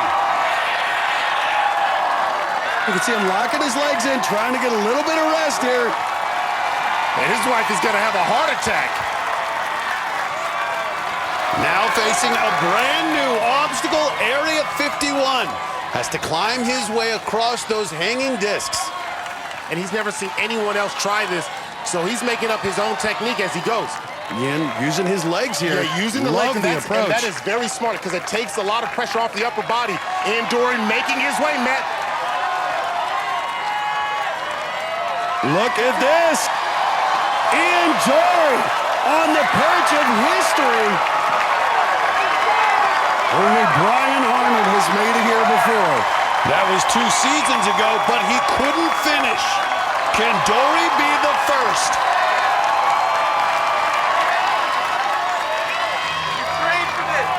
You can feel the tension as he stares down the flying bars. Come on, Ian. Ian Dory never played high school sports, but now one obstacle away from history. Matt, they're 5 sets of cradles. They're 5 feet apart. He's got to nail them. All about precision and upper body strength here. Well, Dory, our 1-year-old son, in the back of his mind, a shot at $1 million has to be looming large. One cradle at a time, Ian Dory. Oh, yes! That's the first one. This crowd is ready to explode. Got the second one. 2 more jumps for Ian Dory. Yes! Oh, no!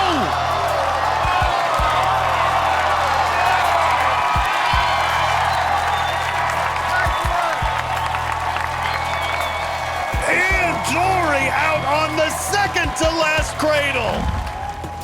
Check this out again. You can see on his face the anguish. His body is hurting.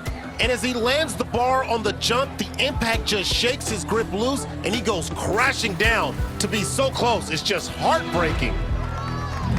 The crowd showering him with much deserved praise. Ian, what does it mean to you to see this support from all these people?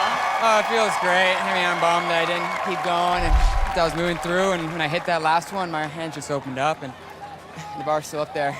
I just didn't have the strength. Thank you so much, and best of luck to you in the future. Thank you. Guys.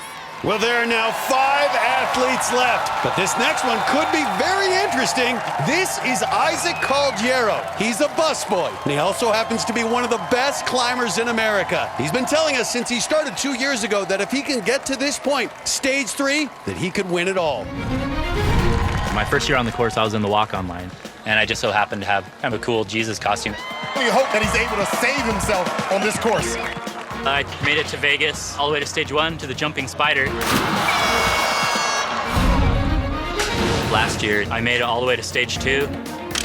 Oh! Isaac Caldiero out on the double salmon ladder! I don't like falling, so that still kind of eats at me. So this year, as far as stage 3 goes, I just needed to make it there. I feel very, very confident in my skills that I can make it to the very end. His girlfriend, Laura, of course, here for this moment. Along with his training pals, the Wolfpack. And here goes Isaac Caldiero. Extremely confident about finishing. Now he has to make it happen. Well, I like it. Using his whole body. You can see him pumping with his hips. Now onto the doorknob grasp with Caldiero, 5'10", 155. One of the greatest rock climbers in the world. And that means that he's got really good grip strength, and that will be tested here on stage 3. This is your moment! And quickly onto the floating boards. And this is one of the obstacles he built in his parents' backyard to train. Keep in mind, in the Kansas City finals, he went out on the body prop. We have seen Caldiero is human. His muscles have their limits, and they will be tested here on stage 3 tonight. Your course, come on! Now the ultimate cliffhanger. You expect Caldiero to feel right at home here, but you can't overlook any obstacle. The crowd knowing they could be witnessing history. Great ascent there, good transition. These gaps have been increased. Oh! Great job. Caldiero seems to be in complete control here on stage 3. Now, you have to be so precise on this jump. You're landing on a 2-inch ledge. Oh! So smooth, Caldiero. He's through, and he is getting close. He has to sense it, as does the crowd. Good, Isaac, yeah. But now the pole grasper. Well, we have known Caldiero is capable of doing it. The question is, would he get the shot, and could he deliver? Well, Caldiero is 5'10", 155 pounds, and having no problem here on the pole grasper. Now onto familiar territory, the hang climb. And Ian Dory got past this just minutes ago. Matt, this is a course no one's ever finished, and this busboy is gliding across it like it's nothing. Are you kidding me? And he's moving on. And look at that. $1 million within reach, and he's making faces to the crowd. What confidence. And there's the cry of the Wolfpack, one of their own, closing in on history. And Caldiero loves it. Now, just don't make a mistake here on Area 51. No one's seen this obstacle before tonight. And a great job using his legs. What a cerebral approach. And he made it absolutely easy.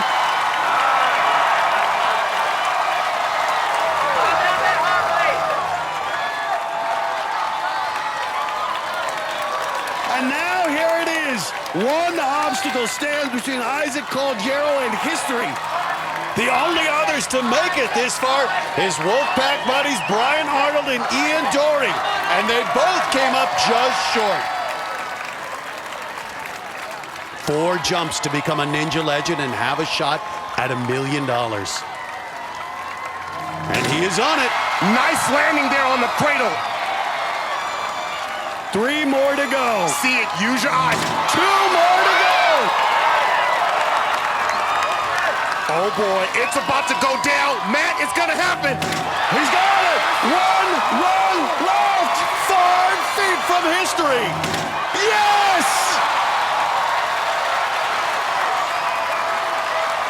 Don't tell me dreams don't come true. History has been made. Yes! Isaac Caldiero, the first American ever to complete stage 3. 7 seasons of American Ninja Warrior. No one has reached this point until now. Isaac Caldiero will climb for $1 million. And here it is, the Wolfpack joining him at the end of stage 3. Ian Dory, and Brian Arnold.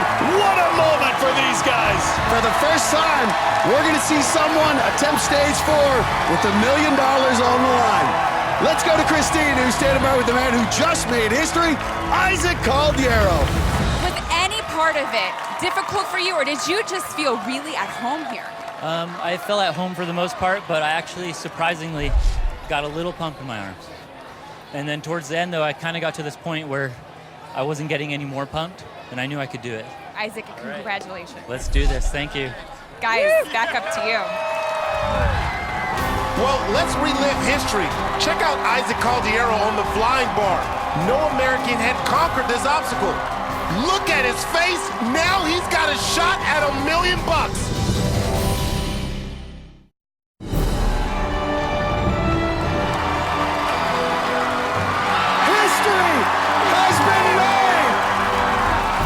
Welcome back to American Ninja Warrior, where we just saw Isaac Caldiero finish stage 3, which means he's going to climb for $1 million in just a few minutes. But there are still 4 more athletes left that could join him, including the man on the course right now, Jeremiah Morgan. He's mounting the floating boards. The minister from Pass Christian, Mississippi, has had a great year. He was one of only 2 finishers in the Houston City Finals, and then finished with fast times on stage 1 and stage 2.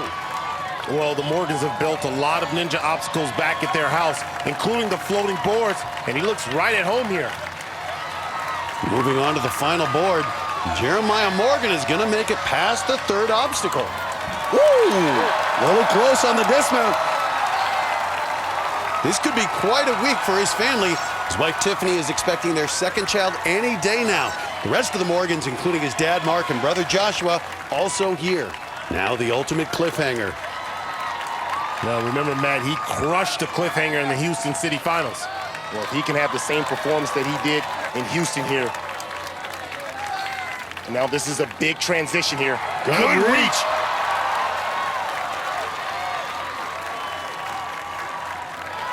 Jeremiah Morgan hoping to join Isaac Caldiero on stage 4, but first has to make this transition. You are hanging on by your fingers, and it's 6 feet across. Commit to this transition. You have to absorb the shock on this transition.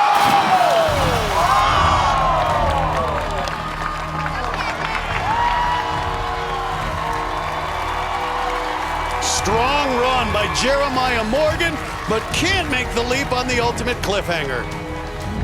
Look at how close he came. He gets a good jump and lands his fingers right on the ledge, but that's only 2 inches wide, and with his tired arms, he just couldn't lock it down. Just burnt out, man.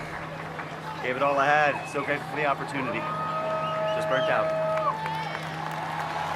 Well, up next is one of the greats, Drew Drechsel. Drew's competed in 5 seasons, but this is his first time ever on stage 3. And everyone in this crowd is on their feet, including Drew's roommate, James McGrath, and Drew's girlfriend, April.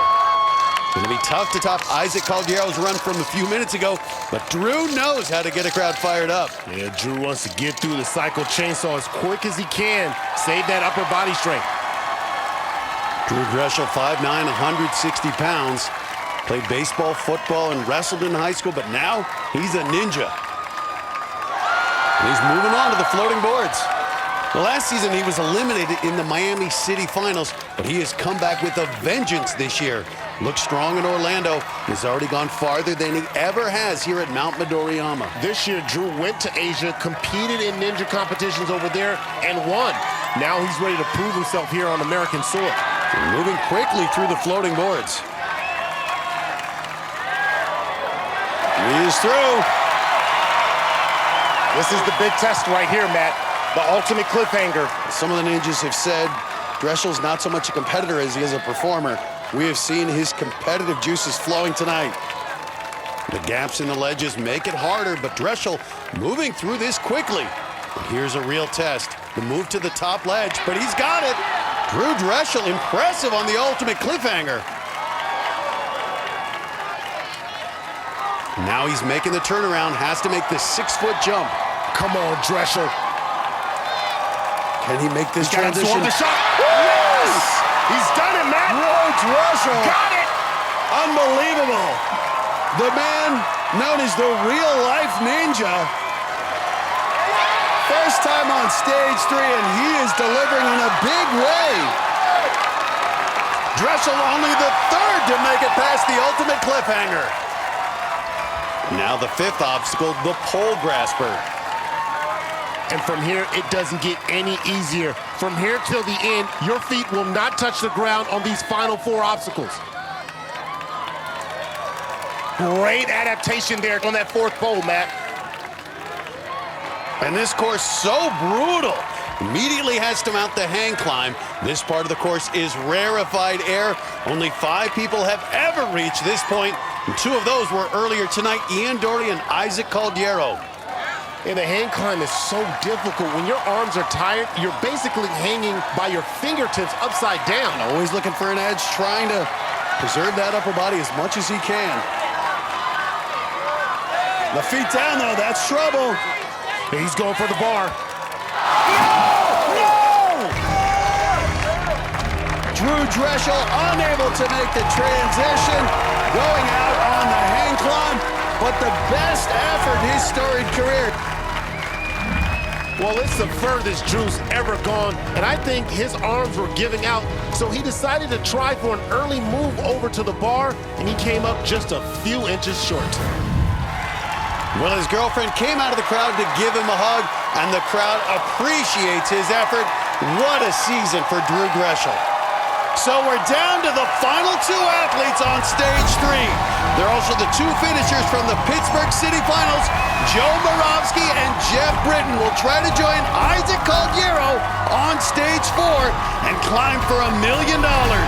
Coming up on American Ninja Warrior. Welcome back to Las Vegas and the heart-stopping season finale of American Ninja Warrior. We're down to the final 2 athletes on stage 3. And up first, the man that went farther than anyone last season, the weatherman, Joe Moravsky. He's been here twice before. Will this be the night he finally breaks through? This is my third year on American Ninja Warrior, and this is my third time getting to stage 3 in the Vegas finals. Just one floating board away from the end of this obstacle. No! 2 years ago, I went out on the floating boards. Last year, I went out on the hang climb. No! The instance of falling was heartbreak. And then you hit the water, and I realized I went the furthest. So that's an accomplishment. The emotions, it was a roller coaster. Just felt great, felt awful, and that kind of lasted all year. This is personal. This course has beat me twice now. You know, I can't let that happen again. It's just this evil thing that has to be beat.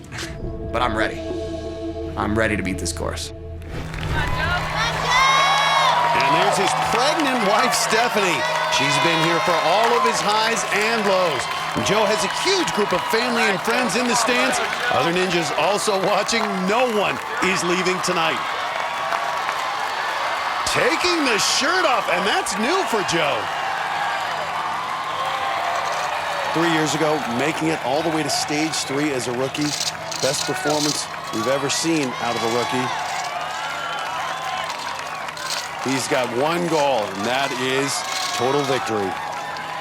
It's unbelievable how his life has changed in the past 3 years. Moravsky now married and expecting a child. Well, things move fast here for Moravsky. These doorknobs, the last two will rotate, but no problem for Moravsky. He's moving on to the third obstacle, the floating boards. Remember, a couple of years ago, he went out here on the floating boards. He's got to grip it and own it. 5'10", 164. Very fit guy. Maybe not the most imposing athlete out here. But again, the mental focus out of Moravsky and the ability to deliver under pressure is what has set him apart. Crowd cheering him on. Just amazing how he has established himself among the elite. But he is hung up here on this floating board. And he's through. Now the ultimate cliffhanger. This obstacle has already knocked out 3 athletes tonight. Yeah, he got past this last year, but it's a lot tougher, especially with that jump at the end. Going down to that 6-inch long ledge. Ooh, great transition. Now setting himself up for that move to the other side. He is so calm here. He's got one more where he's got to make this. Is he going to reverse it? Do the twist? Oh! He never turned his body around. I think he rushed it. And Joe Moravsky, who went farther than anyone last year, has his season end once again on stage 3.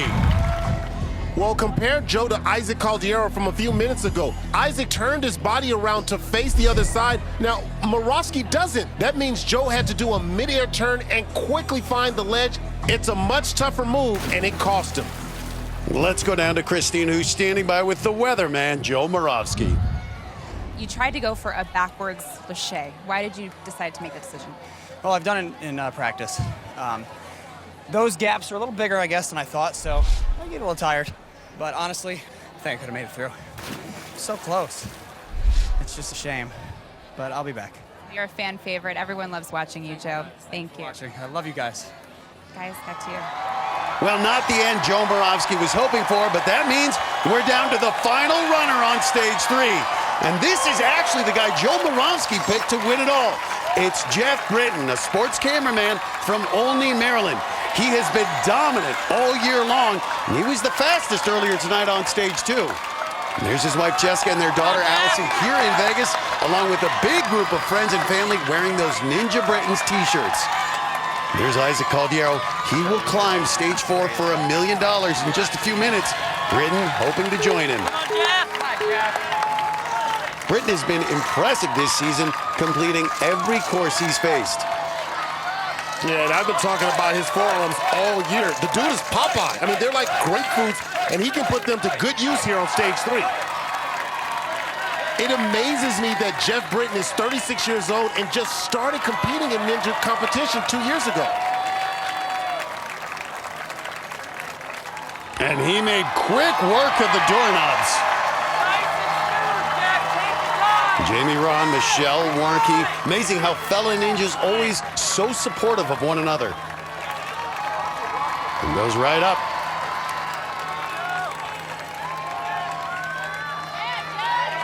Ooh. Look at this. Real good.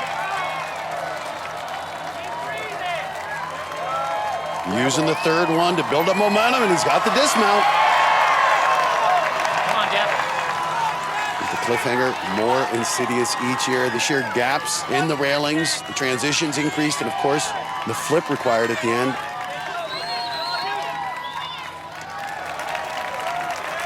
Oh, look at him go. Wow. And I love it. Once he gets on the obstacle, such an aggressive pace. Great transition up. Now, control it here. Control it.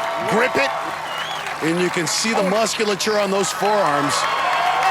Britten's setting a faster pace than Caldiero. Nice. Turning around to face the other side, something Moravsky didn't do. Nice! Nice, Geoff. Get across. Hold on now. Hold on tight. And he is looking. You see that tongue out?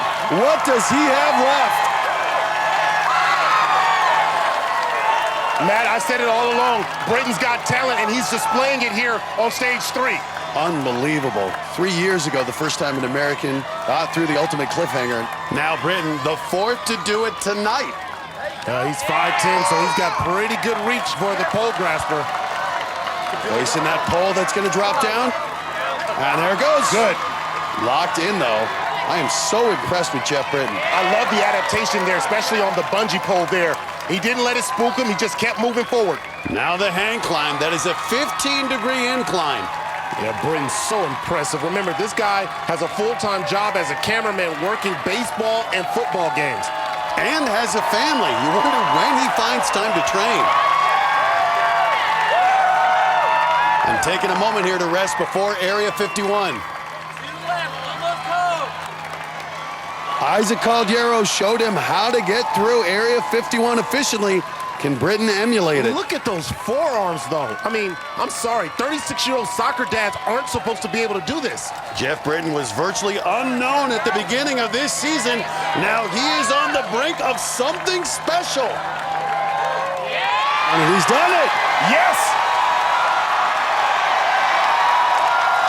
In 7 seasons, we've never had a finisher on stage 3. Now Geoff Britten trying to make it 2 in the last 20 minutes. His heart is beating. You see him with his hand on his chest right there. The moment is real to him. He's 5 cradles away from that $1 million climb. Here we go.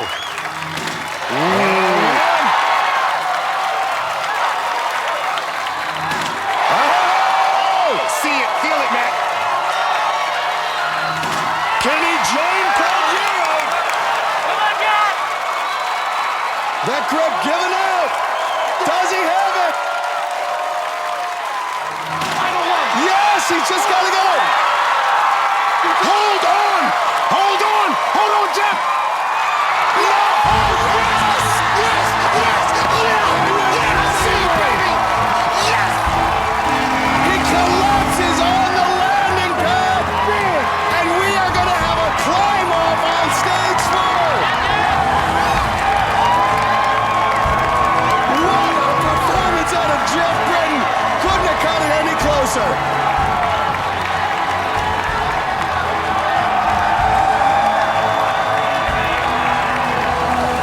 This is absolutely unbelievable.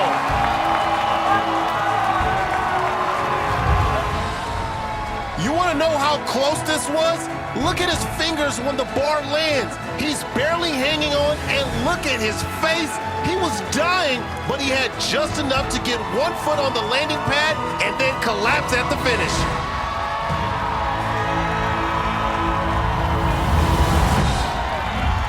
Geoff Britten is going to be going on to stage 4. And right now, he's standing by with Kristine. How were you able to do this? I have no idea. I thought I was going to fall. My arms were so pumped, but I held on. And I think I showed. I gave everything I had, and I finished it. Geoff, congratulations. We will see you at Mount Midoriyama. Thank you. Guys, back to you.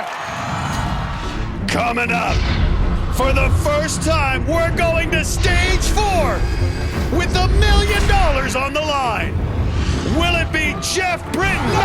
Oh, yes! A cameraman, a father who just started competing last year. This year, he's shown amazing strength. Geoff Britten, no problem! Or Caldiero, a busboy who's one of the top rock climbers in America. He started as a walk-on 2 years ago. He has tremendous skills and a flair for the dramatic. Oh, come on! Incredible! It's a moment we've waited 7 seasons for. History has been made! And it's up next on American Ninja Warrior.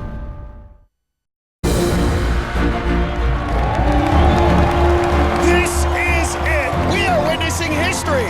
For the first time ever, $1 million and the title of American Ninja Warrior are on the line. 2 athletes have reached stage 4, Geoff Britten and Caldiero. Before tonight, we'd never had anyone make it this far. The rules for stage 4 are simple. Climb a 75-foot rope and hit the buzzer in under 30 seconds, and you will be an American Ninja Warrior. If both men complete the stage, then the athlete who reaches the top in the fastest time wins the $1 million.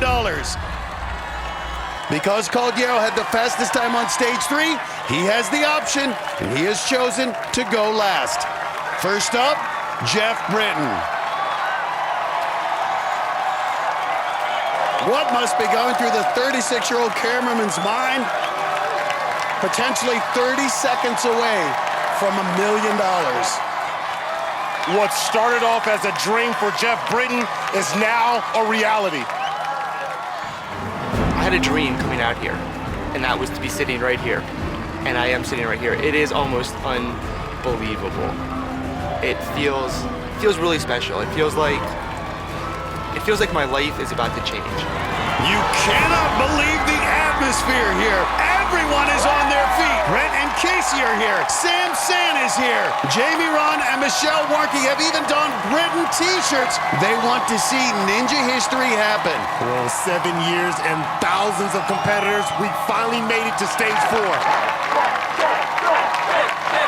Like Jessica, along with 6-year-old daughter Allison, about to see Geoff attempt to make history.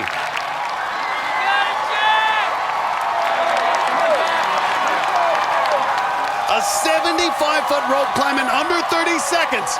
Can he do it? And he is up. Oh boy, he's flying. Down, and he is flying. Yeah, he has got to get up there. Look at the forearm strength on display here. The 36-year-old turning back the clock.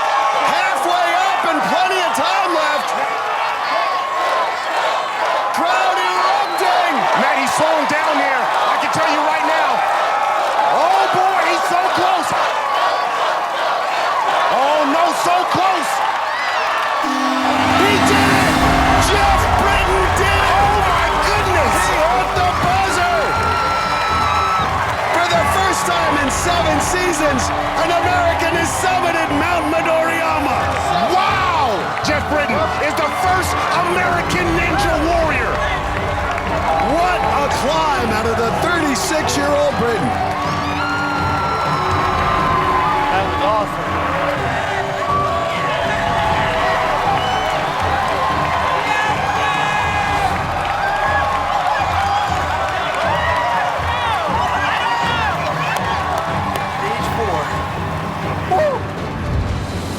Look at it again. Britten just explodes from the bottom. He puts those Popeye forearms to good use. He slowed down a little in the last 10 feet, but gutted it out and hit the buzzer with less than a second to spare. And Geoff Britten getting emotional as he's lowered down. And there are cheers on the faces of some of these fans. Think about it. We've had thousands run on the course over 7 seasons. Geoff Britten just did what none of them have ever done. And right now, he's with Kristine. 29.65 seconds. Here's Jessica coming on to greet you. Yeah. How hard was that? I just realized something. What did you realize? I beat stage 4. You beat stage 4. No one has ever done this in American Ninja Warrior history. What does this moment mean to you right now with your family surrounding you? Oh man, I don't know. I don't know how I did it, but I did. I was so tired. I just kept going as hard as I could. Jessica, what do you think of your husband's performance tonight? It's amazing. I knew he could do it, and he showed the world. Ninja Brittens.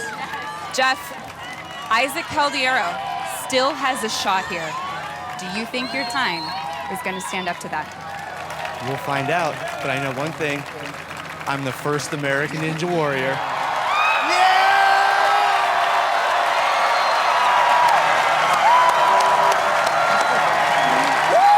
But this is not over. He wants to be an American Ninja Warrior too and take home the $1 million prize. He'll get his shot next on American Ninja Warrior. Oh no, so close! He did it! Geoff Britten did it! Oh my goodness! He hit the buzzer! That was just minutes ago. The first competitor ever to climb stage 4. Geoff Britten did it in just under 30 seconds. And now the pressure falls on Isaac Caldiero. He'll have to climb that 75-foot rope faster than Britten if he wants to win the $1 million. For stage 4, I feel very confident. I train a lot with the Wolfpack, climbing the rope. I got good technique. It's no longer about me and the obstacles. It's me versus Geoff. And I don't think there's anything that can stop me. And here goes Caldiero, a rock star in the climbing world, but he works as a busboy. Lives a very simple life, says it isn't about the money. Caldiero, one of the greatest rock climbers in the world. Now hoping to summit the highest peak in sports, Mount Midoriyama. Isaac's girlfriend, Laura, his training partners, the Wolfpack, plus Meg and Martin and virtually the entire Ninja community, everyone is here. Geoff Britten can only watch. If his time holds up, he'll win $1 million. Tonight, someone going home with $1 million. Will it be Geoff Britten or this man, Isaac Caldiero? And he's up!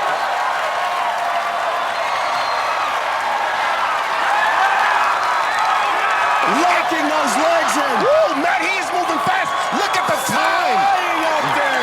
Caldiero, the rock climber, ascending as if he has wings on his back. Feet alert. Around Sunday.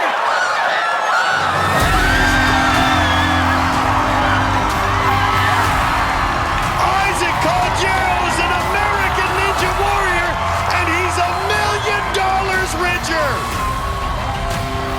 An unbelievable performance. Oh my goodness. Oh my God. Yeah! I'm in the career! Woo! That right there is the richest busboy in America.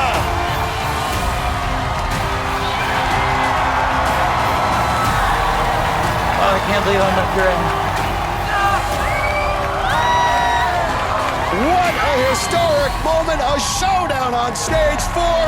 Two athletes rise to the occasion, but it is Isaac Caldiero who reigns supreme. He's been training on a rope like this because he knew one day he'd get to this point. Look at how he used those legs. That may have been the difference. He finished with more than 3 seconds to spare, and that's how you become an American Ninja Warrior. And right now, he's down with Kristine. How surreal is this moment for you? It's like a dream right now. I don't know what just happened, but I just started flying. My legs and my arms were burning, but I just tried my best not to stop. And the next thing I knew, I was just at the buzzer.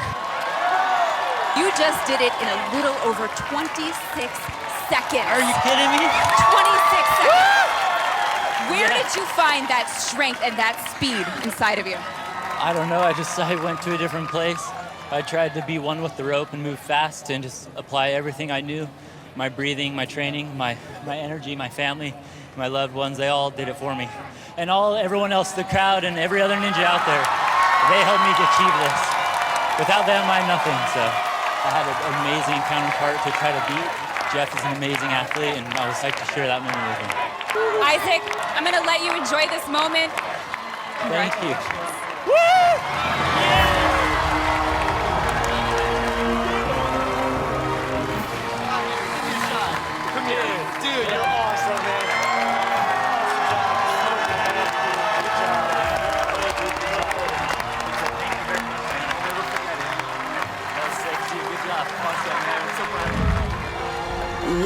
night it's been for Isaac Caldiero.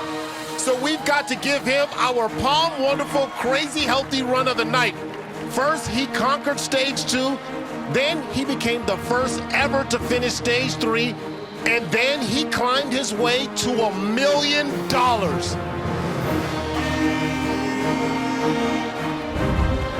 perfect end to an amazing season. For Akbar, Gbaja-Biamila, and Kristine Leahy, I'm Matt Iseman. We'll see you next season on American Ninja Warrior.